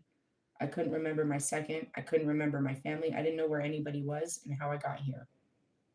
Why don't I remember them?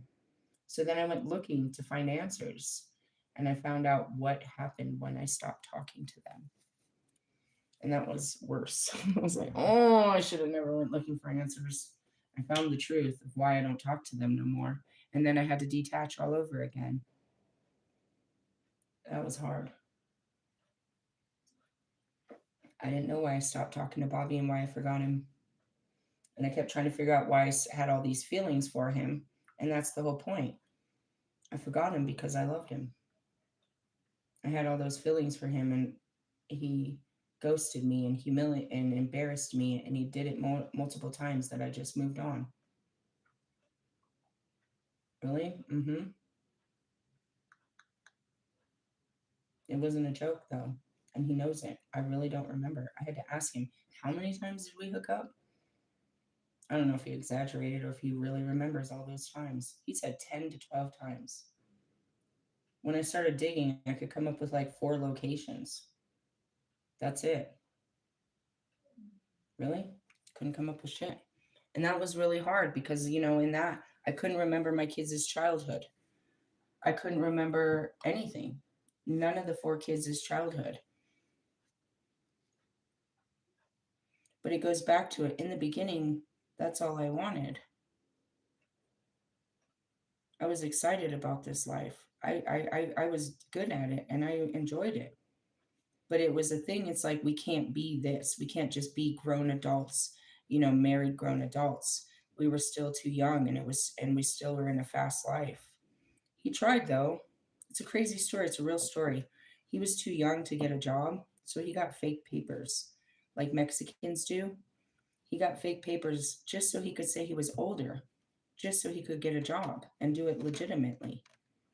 Really? Mm-hmm. And he worked full time. And you know what I mean? He was about that life until he didn't have nothing to do. You know what I mean? He didn't have a wife and kids to work for, to provide for. So he went back to the streets, just hanging around, selling bags, hanging with the fucking boys, fucking hoes. He just became a bachelor again. And then when the kids came back, it gave him a sense of responsibility. Naturally, they would go back to Mexico. And then, that gave him a chance to kind of be in and out, but he didn't maintain it. And what for? They already had a place, but he didn't understand that. It was his job to give him a home. Really? So they spent most of their time, they lived out of Mexico until they got on their own feet. My son became like him, ran through the streets like him, and would go back to Mexico. And my daughter went off to Job Corps. So she had housing with her schooling. She went up to Job Corps and she went to college. She got, certified. And now she has an apartment and she works at the hospital.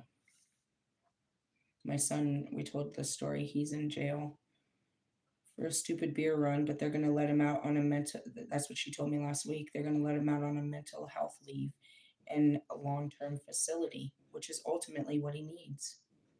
Which it sounds terrible, but it's a blessing because he needs a structured lifestyle that we couldn't provide for him. She tried, she did wonderful, and he was fine. When he was on parole, he was there. She helped him get a job, she gave him a bedroom, she paid all the bills. He would pitch in with food stamps and what little money he could come up with. But she took care of her brother, and her dad would come and he would stay on a bed. She had two beds in the room for him, and he would be part of it and stuff. She's a really great daughter, really loving and everything. But he got off of parole and he got himself in trouble and ended up back in jail. And it's a sad ass story because, he's not a criminal. He's just a child, just mental. Seriously, he just does, street shit and he's not really street wise. And looking back, it's like neither was I, neither was my brother. We're not street wise. We learned the hard way, but we were never really street wise people. So that's the story. It's a sad story. Again, he's my age. His birthday's 2 days before mine. He's Sagittarius. He used to sit around and read, and he liked food, and he wasn't about fashion and all that. He wasn't about all that stuff. He was great entertainment, just like me, louder than life. He was cool. It's a sad story that I just blew him out of my existence like that, a good person like that. If anything, he didn't have to be my husband, but he could have been a friend through all of that. He could have been something. I made him nothing. He could have been something to me like he was to everyone else, but I chose to make him nothing in my life. And that's pretty sad. I don't know how to put all that in words without crying and talking to him and then him thinking I love him and that I want to get back together. But I want to figure out a way to tell him how important he was and how sad I am that I treated him like nothing, especially before he dies.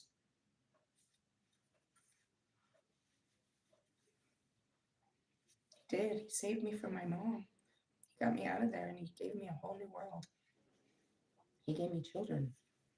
He gave me family. He gave me fun. And I didn't treat him good for that. You know what I mean? I didn't respect that. I didn't appreciate that. I didn't appreciate him and how good he was in that part of my life. He made some mistakes that I just was unforgiving. And I never gave him a second chance.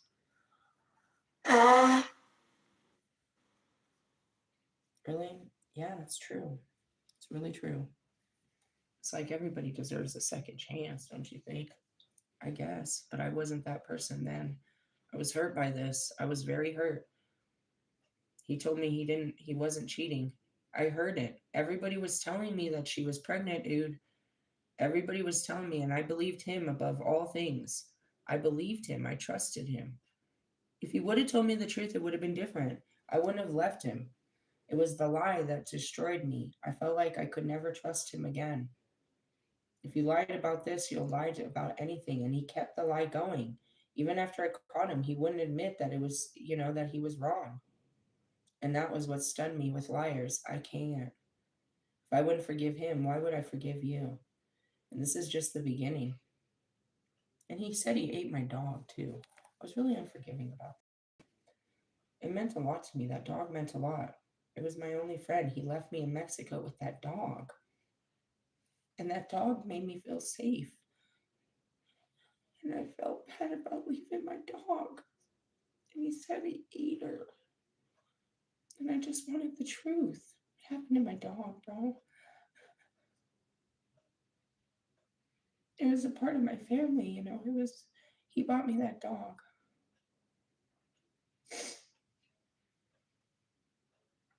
Stupid shit like that. He just lied to me and he wouldn't tell me the truth. To hold back the truth is the meanest thing to do to me. And I go fast forward to Bobby. He won't tell me the truth. He's such a coward. I can't take a coward that can't stand in the truth.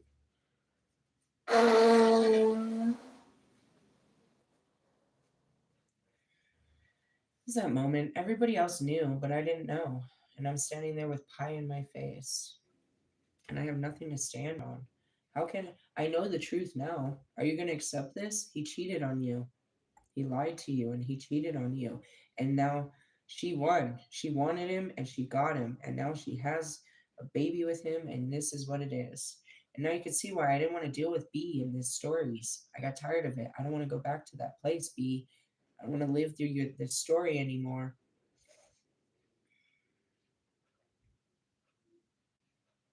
What happened was worse. He tried to disown the kid and ignore the girl so that he could keep me. And he lost me. And then again, by ignoring Patricia, she got all high on drugs and she lost her kids. So then he lost those ones too. I took his kids and she took and the government and the state took the other ones. That's shitty, huh?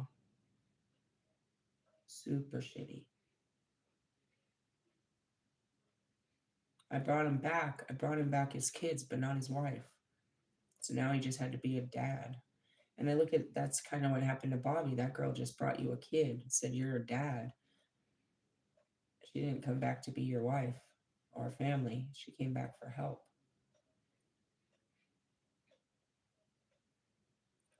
Did that happen to you guys? Did somebody do that to you too? Now that I think about it, there's probably a bunch of us women that did that shit. Maybe you did. Or maybe your parent, maybe your mom did, or your dad did. The kids just got caught up in it. I also shared this terrible video yesterday of some domestic violence. The kids just watched it. That wasn't so much Devani, that was Christian. He would just run. He would just snap. And then I look back, I can't remember what would make him snap, but I see the way that I talk to men. And I'm like, I probably talked to him like this. I probably said things like this that made him punch me. I probably talked down to him and made him, attack me. I don't have proof, but I'm just looking at what I do have. And that's where I take it on. I was like, maybe I was hurting him and making him hit me.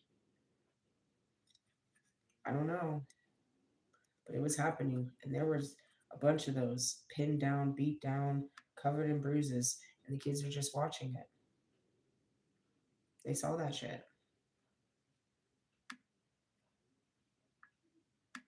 It was that too.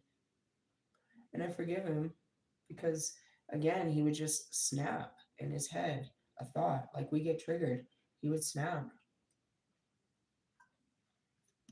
I have this very strong memory when he choked me out. It was in Pennsylvania. That's when I left.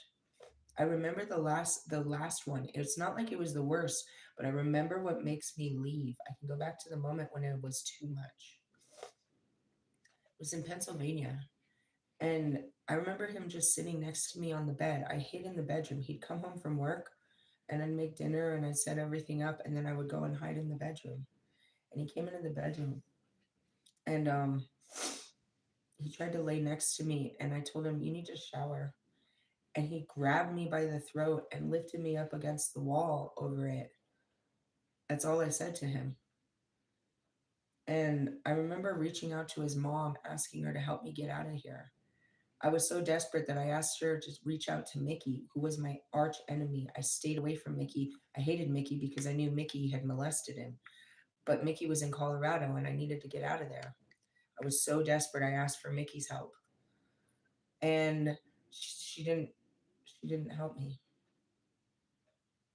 She came to me a couple days later and she said she had a dream about my mom. That my mom came to her because I was crying on that bed, screaming to my mom, help me, please." She said that my mom came to her in a dream and told her to tell me that I'm not alone and that it's going to be okay.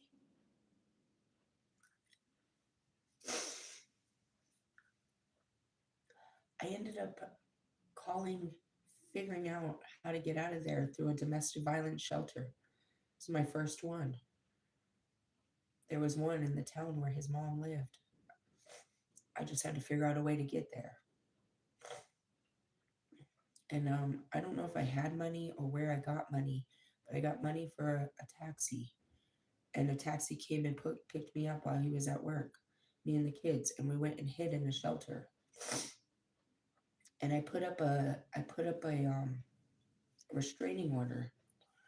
And when I went to court for it, his mom showed up with a lawyer, and they right away wanted custody of my kids. And so I had to pull out my custody agreement from California from when he kidnapped her. And the judge is like, she wouldn't honor it. She said, all right, well, we're going to put in temporary custody until the end of this. So right away, they were giving my kids to him. I had to give my kids to him on the weekends. And she's got a lawyer, and the intention is they're going to take them from me. And it's getting scary. I stay in this shelter for a couple of weeks, and I know I got to get out. So I start reaching out to the local um, churches around me, and one of them gives me like $300, and I'm trying to get money to get out of there. And then I call my dad, and my dad gives me the rest of the money. And and I was talking to my advocate.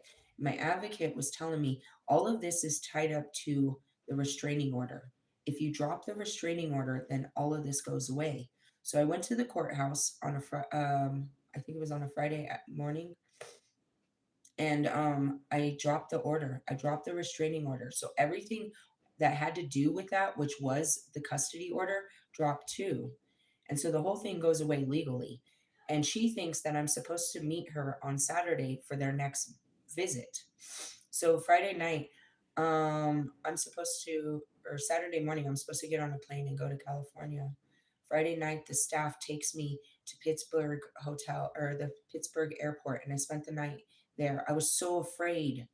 I was so afraid, like I was running away, like they were going to catch me on camera because I was breaking the law. But I knew I didn't. I was free, but I was so afraid. I remember staying in that fucking airport just scared. Just I couldn't sleep. I was afraid someone was going to find me. Even getting on the plane, I got on the plane and I was so scared and I passed out. My daughter still remembers the plane ride. She remembers the staff giving her cookies. She remembers this whole thing. And I get to California, I get to LA, and Star picks me up. And then I get the call from Charla, where are you? And I told her, I'm not there, and there's no more custody, and we're done. I've left. And I just left, and that was it. Really? Yeah. It was a long, fucked up journey, dude. That's how I started. I ended up there. I stayed at my first domestic violence shelter there. I stayed with Star, but I didn't know Star was about to lose her house in Palmdale. She had this enormous house that she had not been paying bills on, and they're serving her an eviction. She's getting her water shut off, everything. She's losing it. She's about to move her 6 kids in with her sister and her 7 kids. I'm like, oh fuck. I don't know what to do. So I call my sisters in the Bay and I go up there. But they don't really I can stay with Sophia for a short period of time, but not really because she's on Section 8. So that'll fuck up her housing if she has people staying in her house. She lets me stay for 2 weeks, and while I'm there, I find another domestic violence shelter in San Leandro. So I go stay over there, and that's where Christine is staying. She's staying in San Leandro, and she's housing my brother. She won't take me in though. No, she's not in San Leandro at that time. She's actually out in she's in Stockton. It's a crazy story, bro. These stories, I just kept running. I just kept running, and I couldn't find a place to call home. By the time I got back to San Diego, I mean back to Colorado, he was here. He was back in Colorado Springs. I did all that running from Pennsylvania, bro.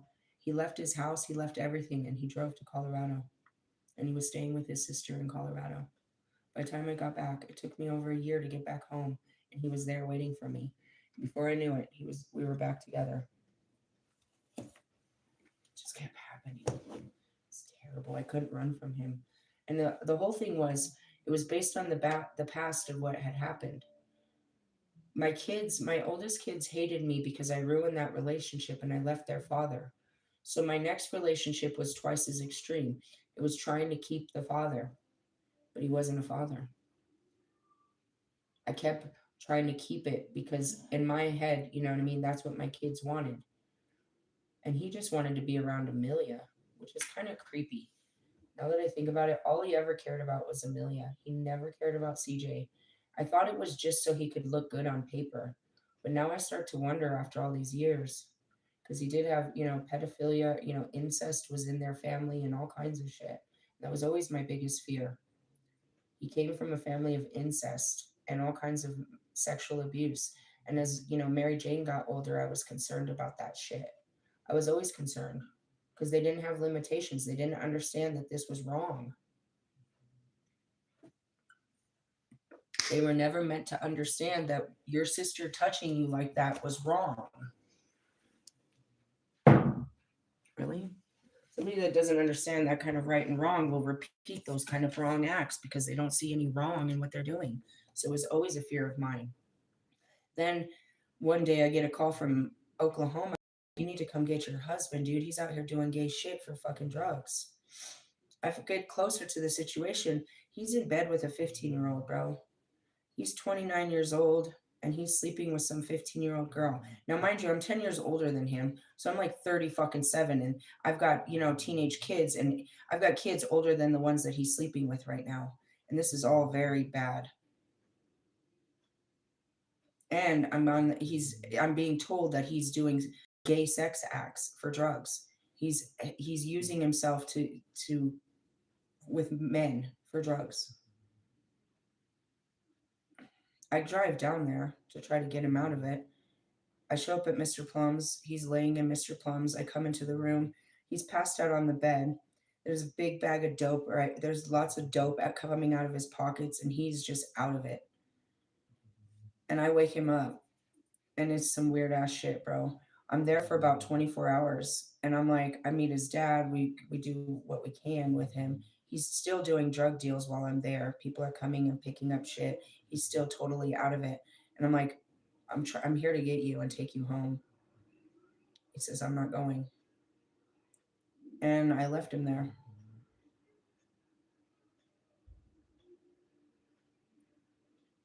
Really? Yeah, that was the last time I tried to be with that dude. Tried to help that dude. He came back to Colorado on a couple occasions, but I wouldn't let him into my house or into my life anymore. And then when I was in Oklahoma, he was trying to push himself into my kids' life, and the kids said, "No, I'm good." And I was like, "I'm good too." Then fucking Amy calls me a couple months ago, or like last month, trying to tell me about he's in town. She tells me the best news I've ever heard. He's on parole for the next 5 years. I do the math, and I'm like, dude, my kids are going to be grown. We're done. It's over. You have no right to come bothering me ever again. Hold on, somebody's being too loud. Hey, turn it down 5%.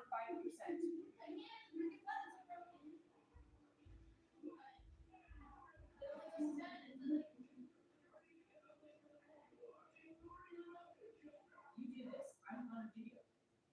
Yeah, that's 5%. Just read the captions. You did that on purpose. Really? Yeah, welcome to my fucking love life, dude, and why I'm having such a hard time trying to restart and have another love life. There's reasons, but it wasn't just one reason. It was like a lifetime of pain and suffering that made me never want to do this again. Again, I can't go back to whatever happened in Eminem's real relationship, but I can tell you that's what happened to me. And that's why I became celibate and cut off and never wanted to do this again. The very thought of it brings up all that. And I have to think about every time I try to get close to a dude, all this shit comes up. And I have no choice because no matter what, if it's you or someone else, I got to face this shit. And it's a terrible ride. And I hate the twin flame journey because they make me face the parts of me that I never wanted to face before. And not only face them, but share those parts with the world. But that's the healing journey. And that's what makes me magical. And that's what I try to teach people is like, dude, this work, just sitting there digging in your own brain and in your own heart is all I do. And that's what makes me so, that's what woke up my spirit. And that's how the spirit was able to take control again. We don't stop doing what we do, but now I can do it from a spiritual standpoint. But it started with just me, my heart against my mind. And each time I do it, my spirit gets stronger and it's less mind and more spirit. Really? Yeah. It's not what these cards really describe. In my world, in my other book, in my pagan tarot, it says you got to make some choices. This is about taking action and communication, and this is about a victory. Really? I'm going to read it real quick in that. But of course, now you have the quantum understanding. I went to the Queen of Pentacles. That's good stuff. Really? All right, so let's go back to this. We went to the, yeah, that's a bad place. The Two of Pentacles is about balance. Opposing interests are suggested by this card. You may be trying to balance your workload against your family commitments, long term against day to day, juggling two jobs, or trying to decide between two careers. Sit down and decide what your priorities are and how you can balance the conflicting demands on you. If you're adaptable and patient, you can find a harmonious solution. You will need to be flexible as things are in the process of changing. So rather than fighting it, go with the flow. Previous to that, we had the Hangman, which is very similar. Let me pull that out. Where's the Hangman in the card book? No, like Wolfman. Where's the Hangman in this? You stay there a lot. You know where that card is. Here it is. This card is forced suspension and inaction, meaning you can't do shit today. You gotta chill, which is exactly what you need at the present time. If you're trying to push things forward, you'll be wasting your energy. Just sit still. And that's the same as the Four of Swords, the Eight of Cups, the High Priestess, or the Moon. This is a you ain't going nowhere bitch type energy. Really? You don't do nothing. But that's funny because this one says you do. But it's more about communication. All you can do is your phone. You can do a lot on your phone, don't you think? Madness. All right, anyways, let's see. This is an opportunity to turn your attention from the material concern and focus your awareness on inwards as a valuable spiritual lesson is being offered to you. And that's where I'm coming up with this. I'm doing serious soul searching, people. Really? What makes me me? And how do I be a better version of me? And how did I become this version of me? That's pretty much it. Where did these bad tendencies come from? Well, I kind of see where this came from. Do you see? Doesn't matter. I've seen the light, even if you can't see the light in my ways, the error of my ways. All right, it demands sacrifice. It requires that you relinquish control and surrender to the higher purpose. It may be that you have given up a cherished belief, a dream, attitude, habits, deep seated anger, desire, negative emotions, bad relationships, a stressful job, or pursuit of money in order for you to reconnect with your spiritual purpose. That's the surrender. What are you surrendering? All of that. Cherished beliefs, your dreams, your attitudes, your habits, your deep seated anger. You give God your desires, your negative emotions, all your bad relationships. You give Him your stressful job, your pursuit of money in order for you to reconnect with Him. The word sacrifice means to make sacred. I'm going to give this all to you, God, so that you can give me a better life. And that's really what it is. Not immediately, but I'm giving up my cherished beliefs. I gave up my dreams and my desires for this. I gave up my attitude and my habits. I have to release my anger towards people, all my negative emotions. I got to give up all these bad relationships, these stupid jobs that I keep taking on that are no good for me, the pursuit of money, all the reasons that I'm taking these stupid jobs, all the reasons I need to go after money. I gave all that up. Not immediately, one by one, crying and screaming, but I did that, and He gave me all of that and more. He gave me a better attitude. He gave me better habits. He gave me a dream and a desire. I'm not, I deal with the anger. He didn't take it away. You know what I mean? I don't have to deal with the negative emotions all the time. I don't have bad relationships. I don't have a stressful job. I don't have these things because I gave them up. I'm not on a pursuit of money like everyone else, which they think is stupid. Like, I need to go get money. They don't understand it. There's no pride in this, but there's power. There's power in the name of Christ, dude. There's peace. I don't need pride. I need peace. Peace above all things. Peace is power, something that everyone in this world is searching for but can't find through this, their pursuit of money. Like the tribal shaman on the vision quest, this is time when you can experience profound insight, when wider possibilities are opening up. I don't know why I'm opening up so big, but perhaps you are too. There could be a grand awakening happening this week, but I know for a fact this is day 2. I opened up super big yesterday. I opened up my brain. I really saw what was in there. And that's why I said, "Where are you?" I was like, "I've never been here before. I've never been to this part of my thinking process before." And that's going back to right now. I have not been to these memories. I have never accessed this part before, which is just love. I came out of there with nothing but love for the guy. After all of it, there was nothing but love. I have nothing but love and good things to say. It's kind of funny because that's not where it was. It was nothing but hatred, and I had nothing but bad things to say about this man for shit 20 years. No, I wasn't the whole 20 years, at least 15. And it was not really anything that he could do. I just had to work through it. There was nothing he was going to do to change my mind, make me feel better about it, make me realize that he wasn't a bad guy. I had to work, I had to come to that on my own. And it could have happened a lot sooner. I just never looked at it. I refused. That's what's sad. All these years, my brothers and sisters have been friends with him. I could have. Seriously? Yeah, it wasn't a bad thing. That and I can remember him laughing at me all the time. He thought we were both hilarious. And he let me do whatever I did. He didn't give a shit what I was doing. Really? No. I was a quirky white girl and he didn't care. He didn't care that I wasn't like everyone else. He liked that. Really? Mm-hmm. It was funny. He liked to prance me around and show everyone off what he had. He thought it was funny. Really? His family thought it was funny too. They used to make jokes. Oh, la weta. They would laugh. They would laugh at me all the time because I didn't know. I was just a dumb white girl. I didn't know what was going on. They thought it was funny. I didn't think it was funny. Are you laughing at me? All right, Hangman.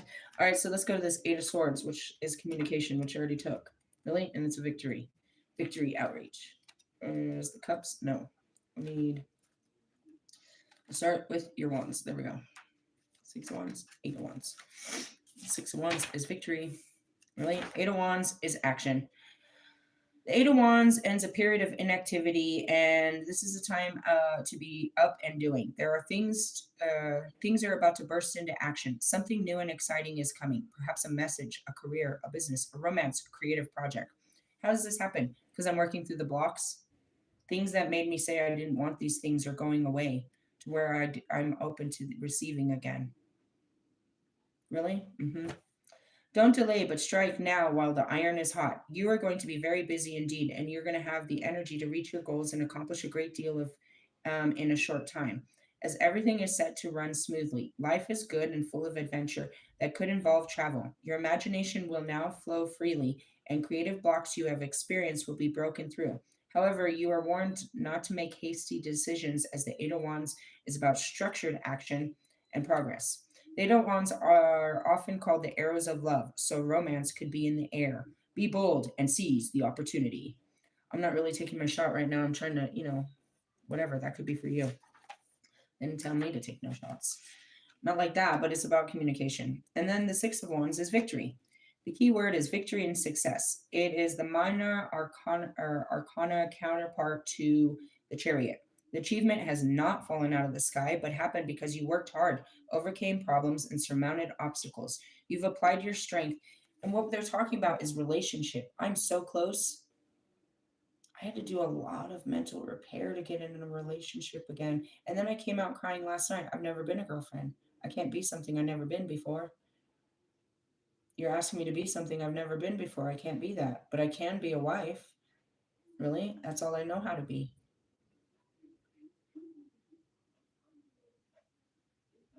It's a lot of work.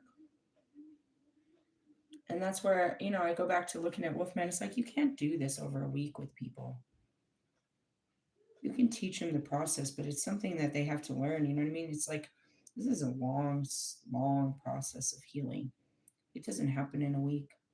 There's not one subject that you can take out of a person and heal in 1 week, but you can get them in 1 week. You can teach them how to do the healing journey daily so that after they leave you, they're doing it on their own daily. It's the alchemical process that I was trying to teach you yesterday.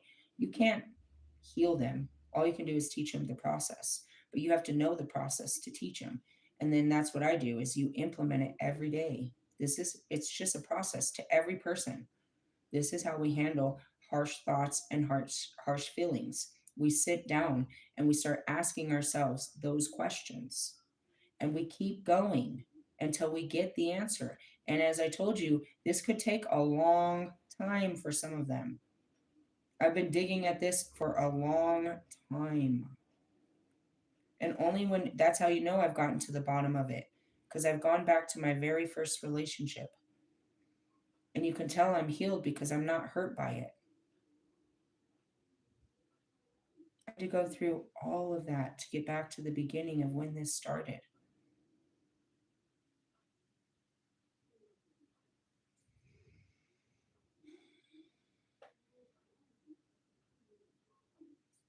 And that's kind of, I'm looking at this, I'm having this deeper conversation around sex. That's where it started. When he started having sex with other people, it became competitive.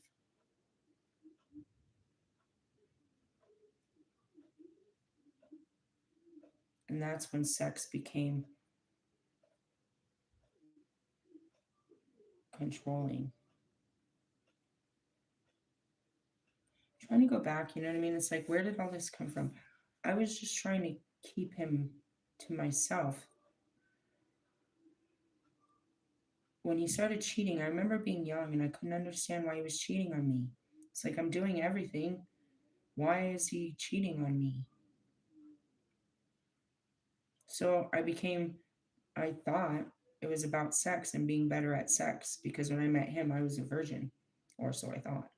So I thought that's what it was. I had to be better. If I was better in the bedroom, then he wouldn't cheat on me. And when that wasn't the truth. And that's where we go back to all of this. You know what I mean? It started with my bedroom activities.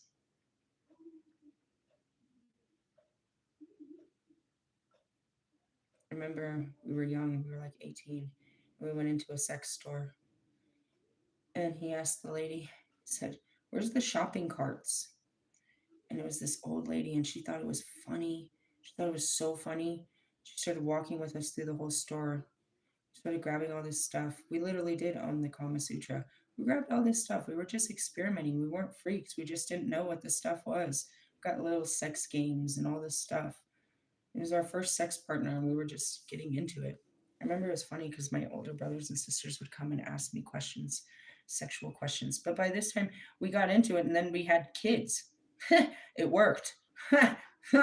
Really? It was some weird shit.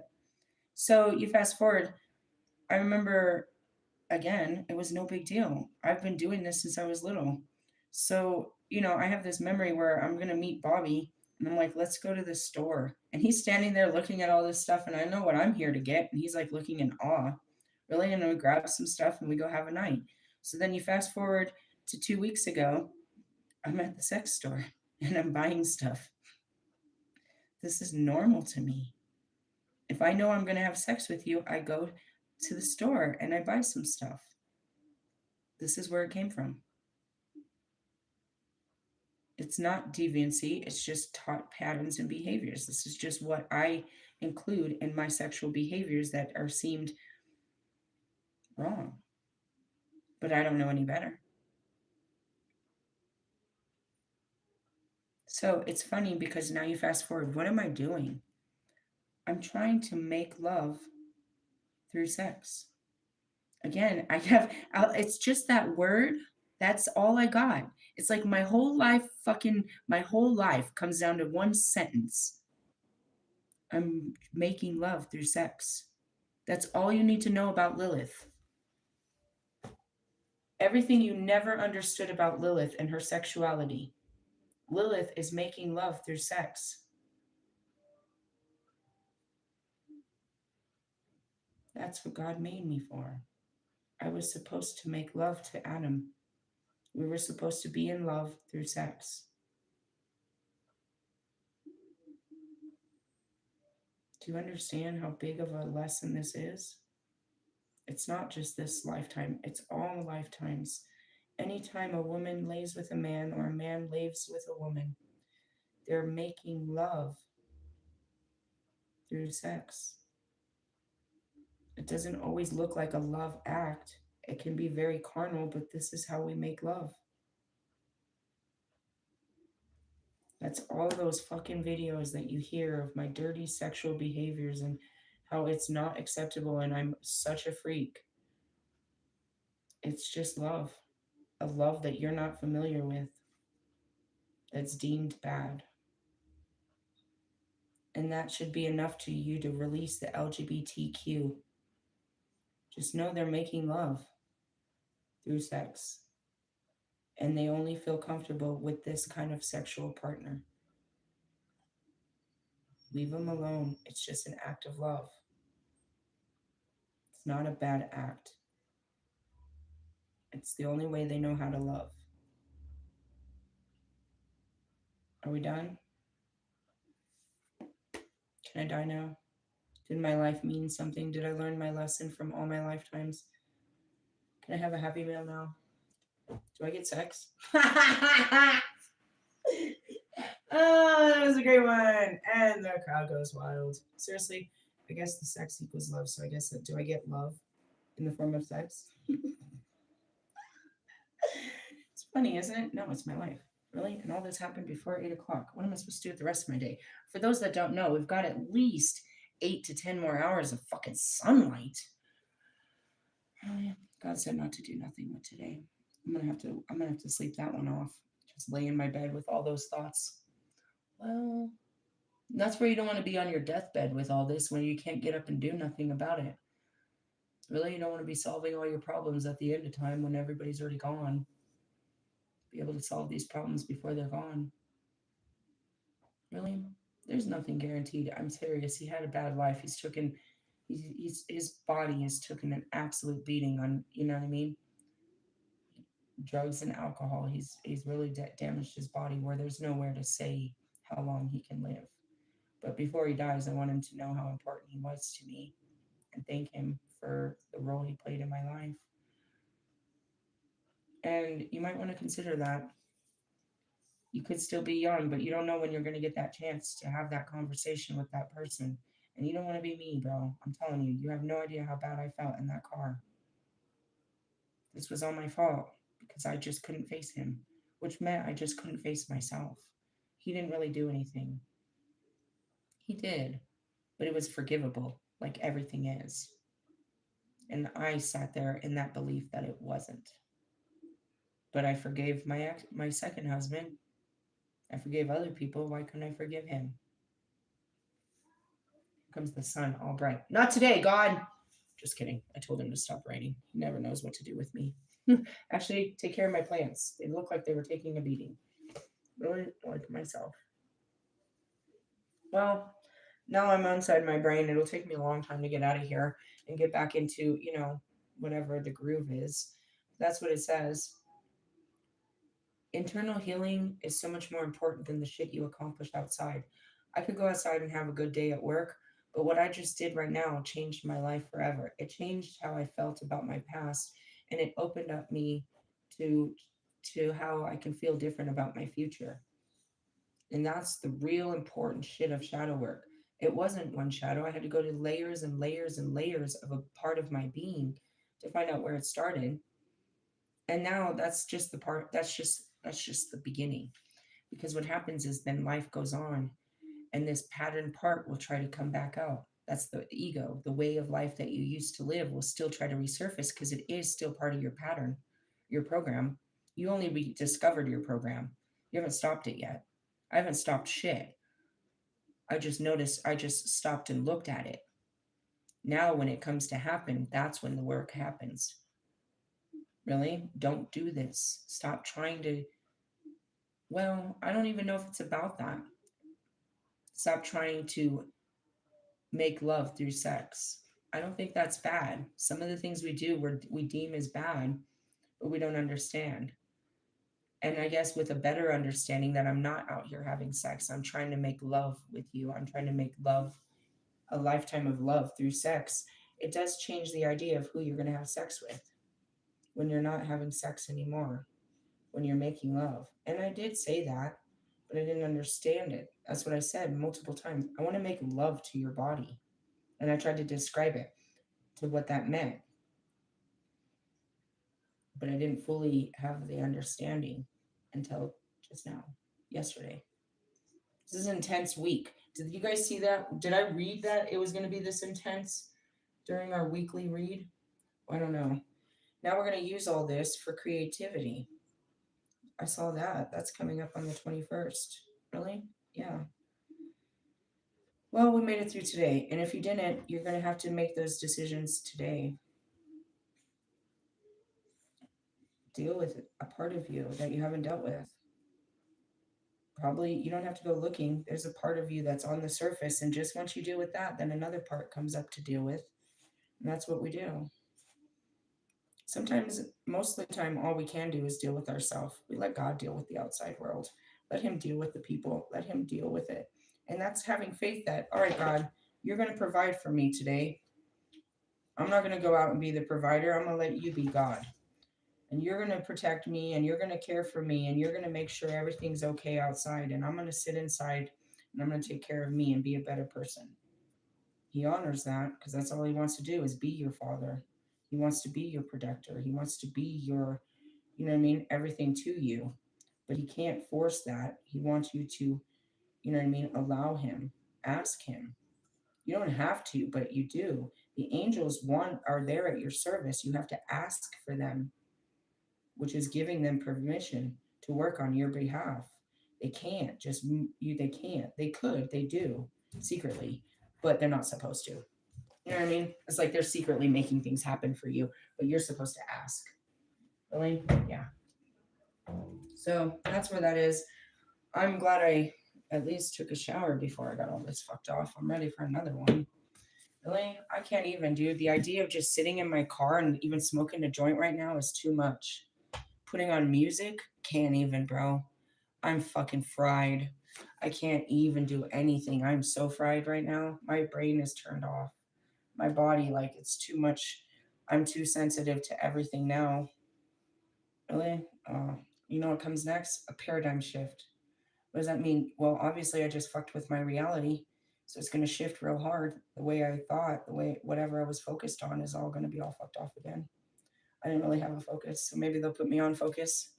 Ooh, look, that's even another better card. Those are all great cards. And it starts with a spark. Those are all great cards.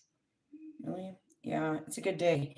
I mean, it starts out rough, obviously, but if you do this stuff, confirmation. What is that? Oh, yeah, they're telling me about my insurance. Jeez, I gotta figure that out. I'm such a loser about that. Why don't you just get insurance and do that? I don't know. I'd be holding off on stupid shit. Really? It's just stupid to me. It's not like I don't have money. Just be bullshitting about bullshit. Not today. It's not like I'm going anywhere. I'm gonna go first thing in the morning and get a pack of cigarettes. I purposely just was too burnt out. I ran out of cigarettes at 8 o'clock last night. It's like, I'm not going. I don't care. I don't need another cigarette in my life. I'm not going out in that world. I sure changed my mind at like 7 o'clock this morning. I was out with the working class people. They were getting their coffees and they were on to great days. Really, little did they know, so was I. I was going to go work. That's the kind of work I do. You do this shit for fun? No, it's not fun. It's not fun. But what comes after is pretty funny. Yeah, it'll be okay. Really? Yeah. I bet my daughter would be happy to hear that too. That I stopped hating her father. I saw my parents do it. Sort of. No. My dad said his goodbyes to my mom after she died. He put a public post. It was the most beautiful thing I ever saw. He put my wedding picture up of me and my mom. And he said this public goodbye of same thing of how he loved her. And, you know, he wishes her well and, you know, she was important. But not during life. He had nothing nice to say. He was so terrible. I'm a reminder of her, of the life he lost. She did the same thing, I'm sure. Took the kids and ran. Pretty bad, huh? That's terrible. Oh God, I'm gonna feel like I'm gonna deal with my guilt and shame, embarrassment and regret, and try to be a better person. Really? Hey, you too, whoever you are. What's in the comments? I don't know. The vendant feeling for Shenna. What is that? I'm gonna look that up. I'll look that up, my friend. Take action on his day.